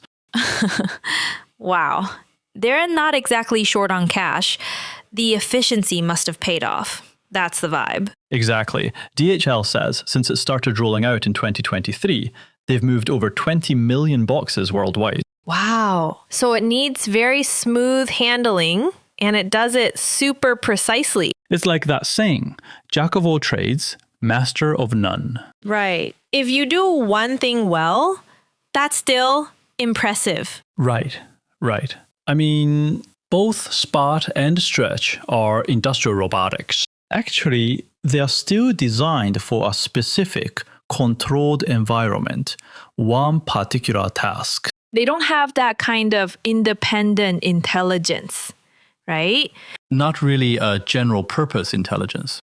You can't have it finish moving stuff at the dog, then follow me home, do chores, tell me a bedtime story, and understand my emotions. You might need 4 robots. I don't have that kind of money. That's expensive. So let's talk about Boston Dynamics' star product, back to their Atlas robot. I thought they only did that part. That's the most famous part, right? Yeah, the videos and all. Yeah, it's a future direction, but it's mostly about making videos. Still? So they still can't mass produce it? Right. No mass production yet. But 2027 should be the year. They're already testing this year. Right. They just upgraded it this year. Pretty fast improvements. They've broken some limits. Naturally, speed picks up. Their videos, we talked about the box flip. There's more. In 2018, they showed him holding a box. Someone knocked it away. and he picked it up, testing his stability. They even poked at us with a mop, right? Yeah, and he didn't fall. After that video, a lot of people defended the robot, saying they were abusing it. People or something. It's just testing, right? And then What about those car tests? Ribbert said, well, it's actually a machine. We're testing it. Like you said, if a car crashes, nobody thinks you're abusing the car, right? Like a mattress, it's a crush test. Right. Testing the lifespan of a mattress or a chair. Exactly. You know, in furniture stores, they have a robot arm just pounding away. Nobody cares about the mattress or the chair, right? It's because humanoid robots look too much like humans. We naturally see them as alive, so we empathize with them. A little bit. That's not good, right? Your behavior is terrible. Because it looks human, our standards change. Right. We naturally project our feelings onto the humanoid robot. We think, you're a bad person for pushing it. Will you push me tomorrow? Anyway, Atlas has always interacted with users and potential customers through videos. We never lose at making videos, but the real thing, nobody's ever seen. A lot of people think the videos are all AI generated, like there's no actual Atlas robot. You know, you might be right. It could all be CGI. Right, so it's all CGI, huh? You guys have been fooling us. We've never seen the real thing. Over the past 2 years, when Boston Dynamics went quiet, a lot of people were like, oh, they're already past their prime. I think there's a bit of that feeling here in China too. Right. They stopped posting videos, and we never actually saw the robots. But in 2026, actually, this past January, Boston Dynamics showed off their new Atlas robot. Not the one that carries boxes and jumps, but an upgraded version. We'll put a picture up so you can see it. Yeah, the new robot is 1.9 meters tall. It got taller. Right. Wasn't it smaller before? How'd it get taller? Because it needs to walk in factories, so its height. Taller is better for work. Right. It's 1.9 meters tall. And when it raises its arms, it can supposedly reach over 2.3 meters. And it weighs 90 kilos. Why do we call it weight? Anyway, it has 56 degrees of freedom. Because it looks human. It's got weight, body weight. Right. It has 56 degrees of freedom. So what does 56 degrees of freedom mean? It means 56 movable joints. Ah. Axis. Right. Typical robots have like maybe around 20. So it's super flexible. Yeah, much more flexible. And here's the thing. When you increase degrees of freedom, the complexity grows exponentially. Like, take a pencil and try to balance the upright on your finger. That alone is pretty hard. But then put another pencil on top of the first one. You've added just 1 degree of freedom, but the difficulty just skyrockets. Adding 1 degree isn't just an incremental bump, it's multiplicative. It's like you have to think about how all the movements relate to each other. Right. You've got to calculate positions, forces, angles, all that stuff. Like Musk's Optimus robot has 28 degrees of freedom. Right. But most of those degrees of freedom are in the hands. The rest of the body is pretty stiff. 28. So that's exactly double, right? Well, obviously they have different development directions. So Musk's is more about fine manipulation, while Atlas is more about heavy lifting. Carrying stuff and so on. Right, mainly for moving stuff. Why is it always about moving things? Because Because in the future, humans won't have muscles anymore. They can't lift a thing. modern car factories still need people to move stuff around. Oh, so it's still about the boss, right? Because the boss actually wants to put it on the assembly line to work. So basically, before they replaced some of the entry-level workers, you know, the assembly line, automation, some semi-automation. Right. But there were still senior workers who had to move things, tighten screws, adjust things, But now, even those fine-tuning tasks can be done by machines. For example, prep work, the robots can handle that. Like, I need to assemble a certain part, and that part might consist of 8 smaller components. Before, there were 2 steps. Some workers would arrange all the parts and place them in a tray. Then the assembly step, that still might need a person. But the task of arranging and stacking the parts can be handled by the robot. So those boring, tedious jobs, we don't have to do them anymore. Right. He takes these screws from the warehouse. And carries them over in boxes. Bring them over. Then you take one of each, put them on a tray, and stack them neatly. Right. It's like... Then you just stack the trays on top of each other, I guess. Yeah, exactly. It's like a chef cooking. You see a restaurant hiring a vegetable chopper. Right. In the future, they won't need that role anymore. The vegetables are picked, cut, washed, right? Right. The chef just cooks. So in a future factory, maybe... Just a few skilled technicians. Right. It gets harder for low-skilled workers to get in, but skilled workers become more valuable. Why can't a robot replace a skilled technician? That shows, well, humans still can't do it that well. Right. Not yet. That's what keeps wages up. Yeah. And if you look at the pictures, the joint design is kind of unique. Right. That's a concept render of what the mass-produced Atlas will look like. They're using automotive supply chain parts for the final version. Lots of common components. Yeah, no custom parts. Right. Too hard. The Atlas shown at CES this year didn't look like that. It was cool. Kind of like the difference between a prototype and a production robot from Sci-Fi. The robots are just workhorses, clunky and simple. Right. The original robot looks cool, with a cape vibe, and every detail is refined. While the mass-produced ones have big boats and stuff. Exactly. That's what makes it cool. So the original Atlas is really impressive. The most impressive thing is it can lift 50 kilos. Does it weigh 90 kilos itself? Yeah, it weighs 90 kilos. So it can lift more than half its own weight.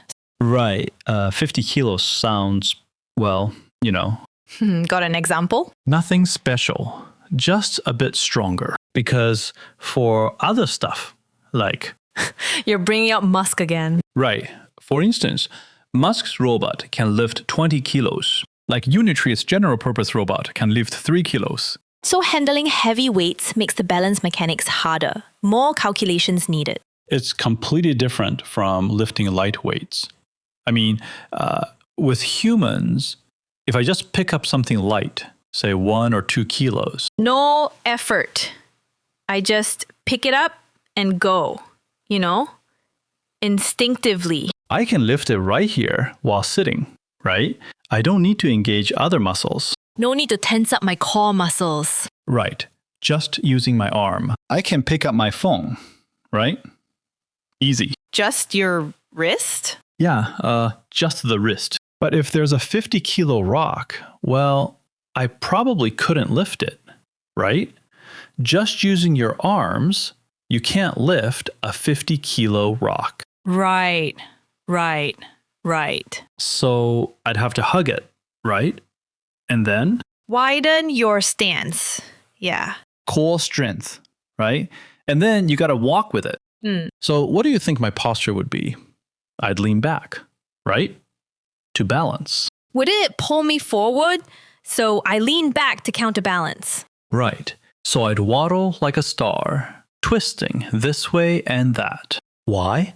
Because my brain keeps me balanced, keeping my center of gravity stable so I don't fall. When a robot carries something heavy, it really tests its body control. But for us, carrying things is instinct. Thousands of years of evolution let us walk steadily without even trying.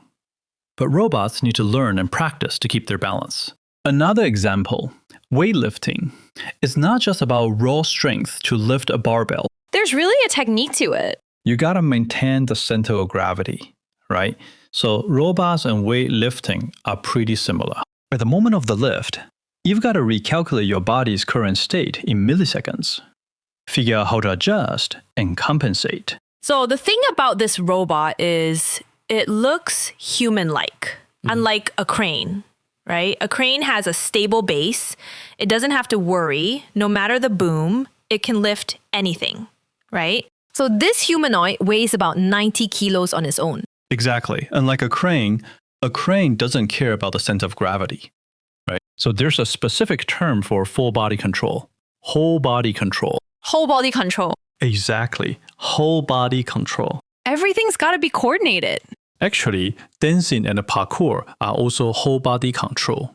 Dancing requires balance, balancing different centers of gravity, right? But the difficulty varies.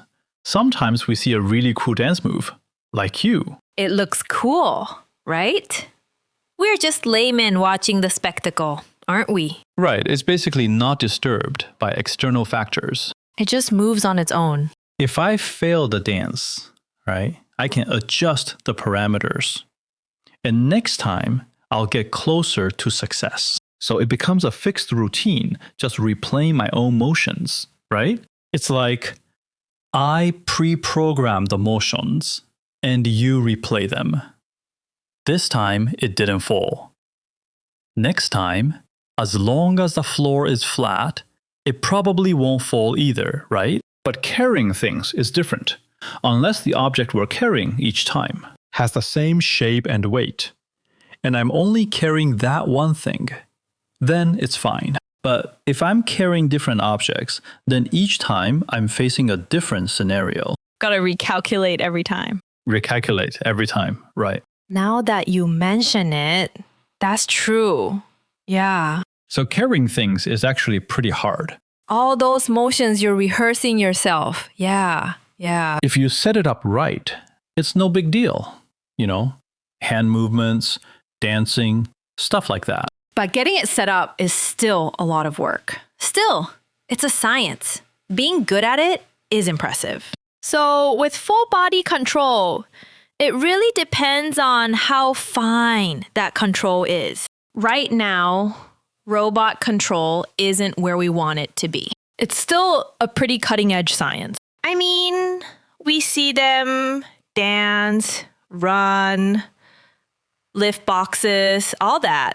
But that's just a tiny slice of what humans can do. There are tons of motions robots can't do. Things humans do easily, robots often struggle with. And those dance moves, the choreographed ones, if you want really fine, artistic expression, that's tough. Like a master artist's expression, Meilan Fang's gestures, that's really hard. So it's about repeatability. If it's repeatable, then it's not that big of a deal. Right. It's a track. This track, I think, the difficulty is how precisely we can replicate the target we're aiming for. For example, to be like Meilan Fang, how do I be like him? How do I study Meilan Fang's artistic expression? That's hard, isn't it? Would a regular person even try to pick that up? But you need to figure it out. One approach is just, hey, I'm doing manual work. I'm gonna lift rocks. If this rock's slippery, can I lift it? Surface is uneven. How do I move it? This one's light. That one's heavy. Can I move them all steadily? Right. I mean, artistic performance and moving stuff are totally different. What if you're moving a heavy rock and then a foam block painted to look like a rock? If you lift it with the same force, you'll tip over. So, in that case, you need embodied AI to solve the problem. Embodied AI basically means using your body's senses To help solve real world problems. Without embodied AI, If I want to move a rock, what do I do? It's a hassle. it becomes a math problem. I gotta calculate the rock's weight, the surface material, how smooth it is, the friction when I grip it, and how much pressure to apply. You'd have to solve all these calculations. And if you get it right, but then you slip, it's like a rocket launch, right? You just follow the fixed plan and execute it perfectly. No surprises. Right? And then you realize you need a lot of compute. And you need to know exactly what you're dealing with. If I've never seen that rock, I can't move it. Because I have to simulate everything in my brain before I actually do it. But if I have a body, I don't need to know how heavy the rock is. I don't need to know if it's slippery either. I just grab it and lift. When my hand touches the rock, I feel it's slippery. Then I increase my grip strength. Hold it steady. Right. And if I can't lift it with light force, I use more. No computation needed at all. I don't need to calculate. It's all trial and error, real-time reaction. That's the advantage of embodied AI. You solve complex problems through interaction, not pure computation. Because sometimes computation is actually inefficient. And that brings us to the next era of intelligence. Many believe it will be the age of embodied AI. It's not just fine motor control or the hardware. The bigger thing is the ability to solve problems. Even the strongest brain still needs a body. Intelligence without a body is just incomplete. Right now, our large models already seem pretty smart and mature. In areas like coding, they're already way better than humans. But to become true intelligence, it needs to be connected to a body. We need to interact with the world to show true intelligence. Take the rock moving example we just talked about. If you ask an LLM to do it, it's really hard. It can list a bunch of steps on the screen, but it doesn't have a body to actually go and move that rock. Right. It might even hallucinate and tell you, oh, yeah, you can definitely lift it. And nowadays, large models. They're definitely as strong as an ox.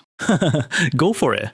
And these days, large models can be pretty flaky when they talk, right? They tell you that's a safe bet, the hardest approach, honestly, or just playing it safe. But it's just not explosive enough, you know? What's the most explosive way then? Thanks. This is kind of like combining some stuff we mentioned in that Hinton episode. Right. So on one side, they're studying how AI develop models and such. But on this other side, robotics is happening too. And both sides eventually converge on the same goal. Yeah, development of intelligence is kind of a back and forth process. If we look at how biological intelligence evolved, starting from the earliest single-celled organisms like paramecium, it's got no brain, no language, nothing. But it can swim in water, avoid danger, find food. What it shows is a form of intelligence, embodied AI, a way to interact with the environment, adapt to it, and modify it.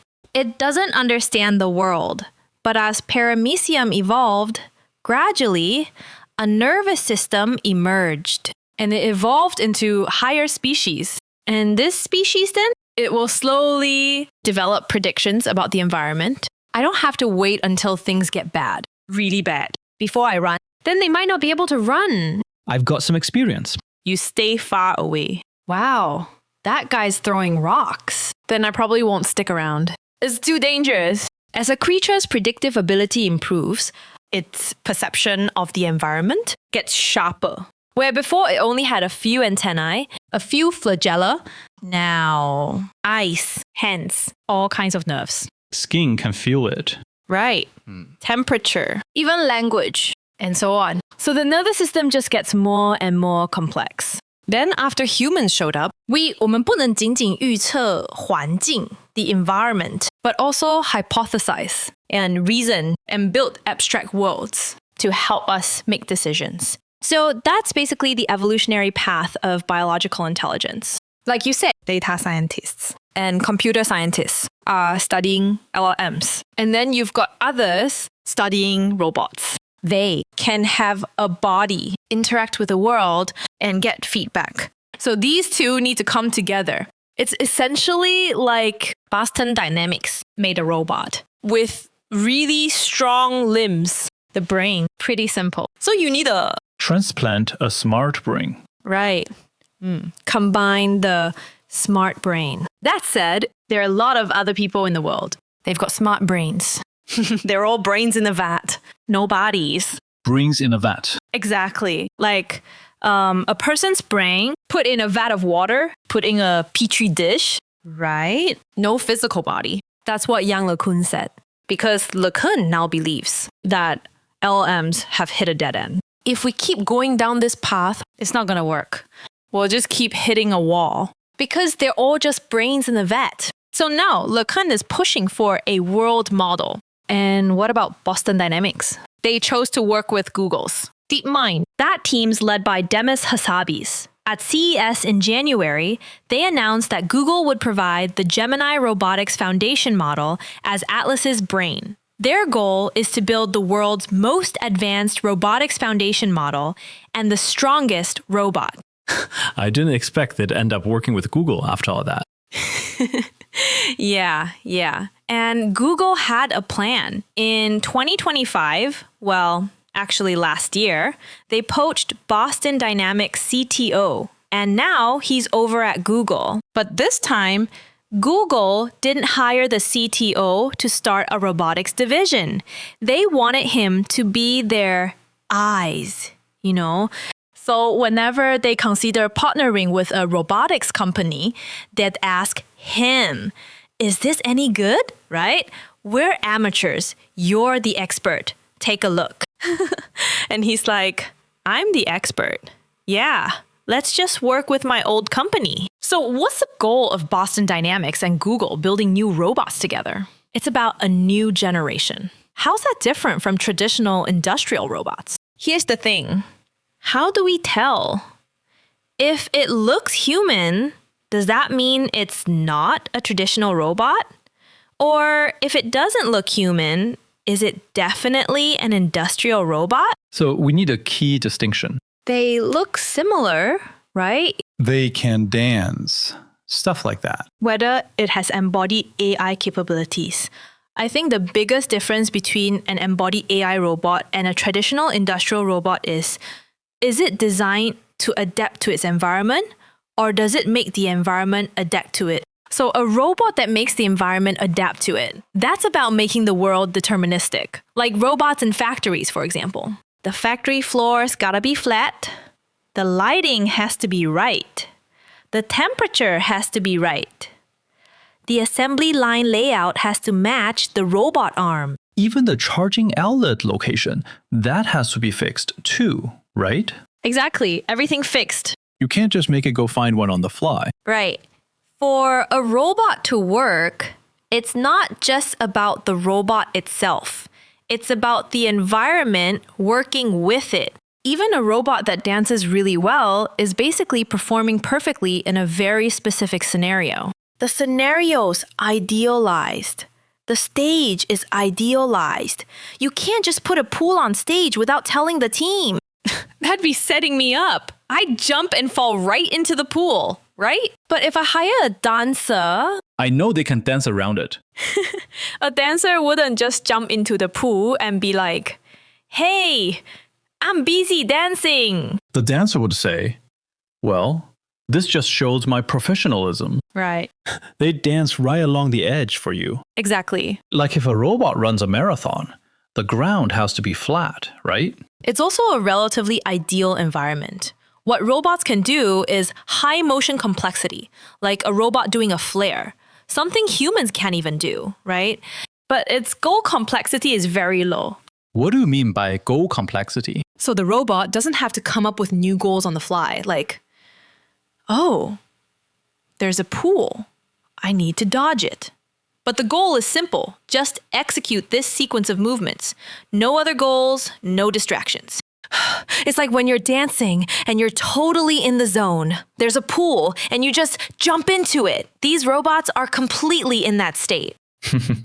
No self, right? Exactly. Selfless. Both self and object are forgotten, completely gone.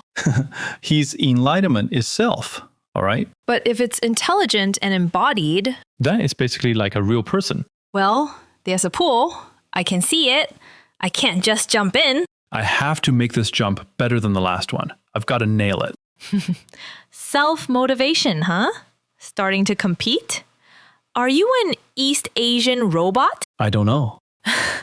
Koreans have it tough, right? Beast of burden robot. Or say, I've been dancing on flat ground, and today there's a pool. Of course, first of all, I won't let myself fall in.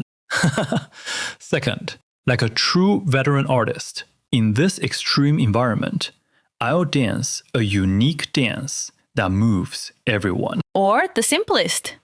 There's a pool here, not suitable for me to dance, right? Well, Right. or maybe the difficulty went up, so it's got more personality, right? And that's why some people say if it's just factory work, like tightening screws, I can just use a robotic arm, right? So why do we need this embodied robot?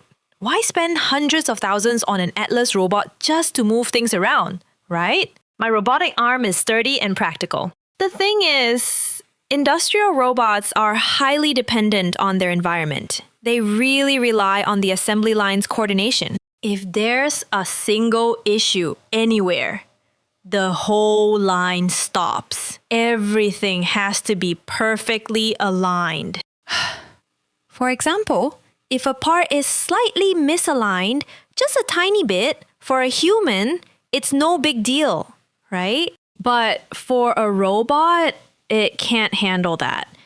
If it's off by 2 millimeters, the robotic arm's preset program fails to grab it, and the whole line shuts down. But if the robot can adapt to its environment, then even if the warehouse floor isn't perfectly level, it's fine. It can just adjust its steps and not fall. I mean, honestly, if the tool is crooked, no big deal. If there's too much stuff to carry, I can find a cart. If a screw is too tight, I'll get a bigger wrench. What if there's no wrench? I'll just find another tool that works. Whatever's handy. Right. I'll give it a tap or try some pliers. There are so many ways to solve a problem, right? Right. So the more advanced embodied AI gets, the less demanding it is about the environment. So if we deploy embodied AI robots in a factory, they give it this anti-fragile capability. Wherever it's needed. It goes there, right? It can work anywhere, exactly. So that solves the factory's fragility problem. Now think about a home robot, also embodied AI, not fragile. Even if a house is a total mess, it doesn't get stuck like a Roomba that needs a clean floor. It can sweep and mop. Right? If you have stuff everywhere, it gets stuck. You could treat our home like a factory floor, rough environment. Yeah, it can handle anything, works in any home. Exactly. It could even pick you up off the floor. So a core problem for embodied AI is that the robot needs to understand what it's supposed to do. It's like an employee. The boss says, "Get this done." But there are many steps along the way. Lots of sub-goals, side quests. You need to figure those out yourself. What if a more important task comes up? Should I switch to that? Right. Like, go to the market to buy some cucumbers. You get there and find... Cucumbers are sold out. Or if they're too expensive, I'd buy less, right? Or go to another store. If it's far, I'd have to bike over. That's tiring. Just get it delivered. Aren't you a premium butler? Everything's tiring. Housework, factory work. That trending lobster thing, right? You do it yourself. Deploy one, right? You set your own goals. There's this meme. So he deployed a lobster and told it, "Go make some money." The lobster said, "No problem. I'll get you money soon. Just wait." After a while, it actually got money. He was happy. But then he found out the lobster had sold his private videos and photos. It can do that? So clever. Well, I can't just conjure money out of thin air. Hard to make cash, you know? Got money. Hearing this robot story, it sounds so familiar. Isn't that just us? I go to work. Does my boss care if I slept well, what I had for breakfast, how I got to the office? No, they don't. I've got myself all sorted. When I'm sick, I go to the doctor. Tired? I buy a drink. I see the doctor. I went to the ER at night, so I wouldn't miss work during the day.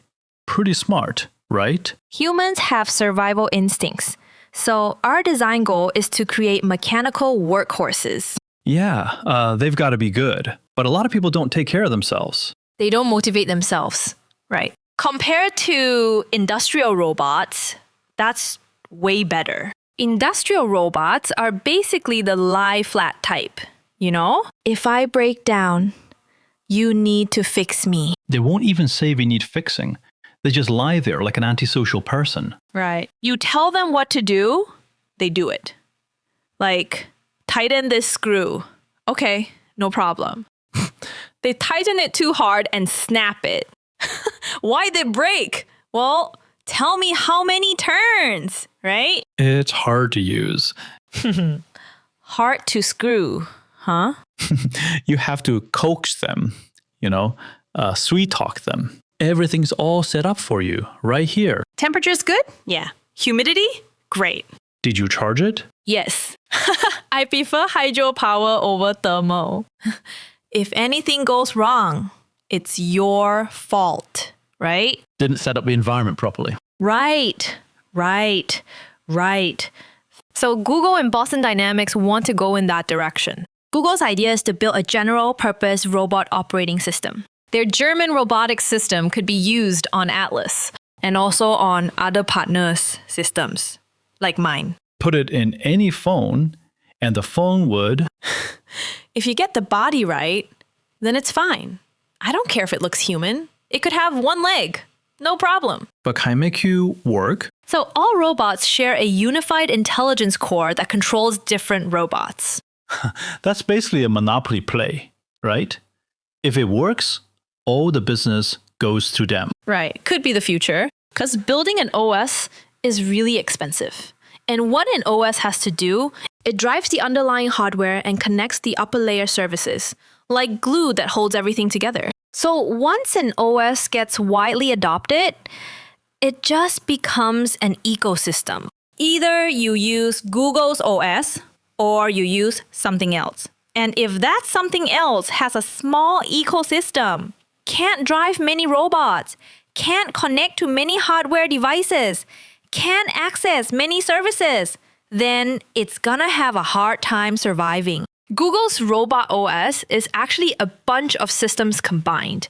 They call it the Robot Intelligence Station. Basically, a package service that provides solutions at different technical levels. So, for example, the first layer is the perception layer. That lets the robot gather information. Cameras, temperature sensors, touch sensors, pressure sensors, all that stuff. Input comes in. Then that info goes to the second layer, the world model. People like Yang Likun and Fei Li are working on world models. So can that information be understood and processed at this layer? Yeah, the world model processes what it sees. Google's world model is called Jenny. Right now, it's one of the more advanced ones. This world model is designed to mimic human prediction. Like, if you see a cup falling, you think gravity's gonna make it hit the ground, it might break, liquid might spill out. Or take dough. You can imagine squeezing it changes its shape. Squeeze too hard, it flattens. But getting a machine to get that? Super hard. Some people say, hey, we have LLMs. They can predict. But LLMs just predict the next token based on text statistics. They don't actually understand the physical laws of the world. Sounds like you just picked it up from reading.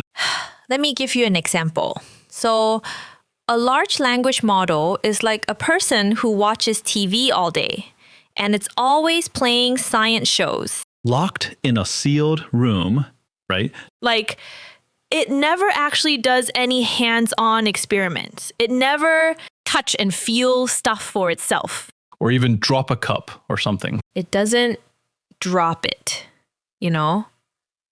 But it's watching. On the TV, someone's like, if you drop a cup, it breaks.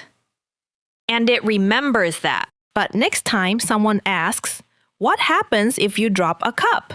It's like, I've seen this. Someone told me. Just memorized it. Right. It breaks when it falls. Not because I actually tested it. In fact, it's just guessing. Like that Korean robot we talked about. Actually, the answers are all in the question bank. Yeah. But why does the cup break? I don't care. I just memorize formulas. I've got it memorized. I don't memorize the principles. Right. I don't memorize them. I don't know the principles. The problem is, it might guess wrong. Hallucinations. And in special cases, it just can't guess. But the world model is different. It helps the robot understand the underlying logic. Let's briefly go over how it's trained. Basically, I show the model a video clip. Not the whole thing, just a part. Like a cup tipping over. Then I abstract out things like the cup's angle, speed, stuff like that. I don't show it the rest. I make it guess what happens next in that situation. Of course it guesses wrong. That's fine. I tell it the right answer. And it just gets better and better. The model doesn't care about every pixel or the cup's color anymore. It only cares about the abstract physical state of the cup. So I train the model to learn what happens given that physical state. Once the robot understands some physics, I add another condition. What if I reach out and steady the cup as it's falling? Now, guess again. Through repeated training, the robot learns how an action affects a moving object. If I push it, it falls faster. Or maybe the cup stabilizes. Something like that. So ultimately, the model learns common sense physics. Then we take that knowledge and bake it into something that can move.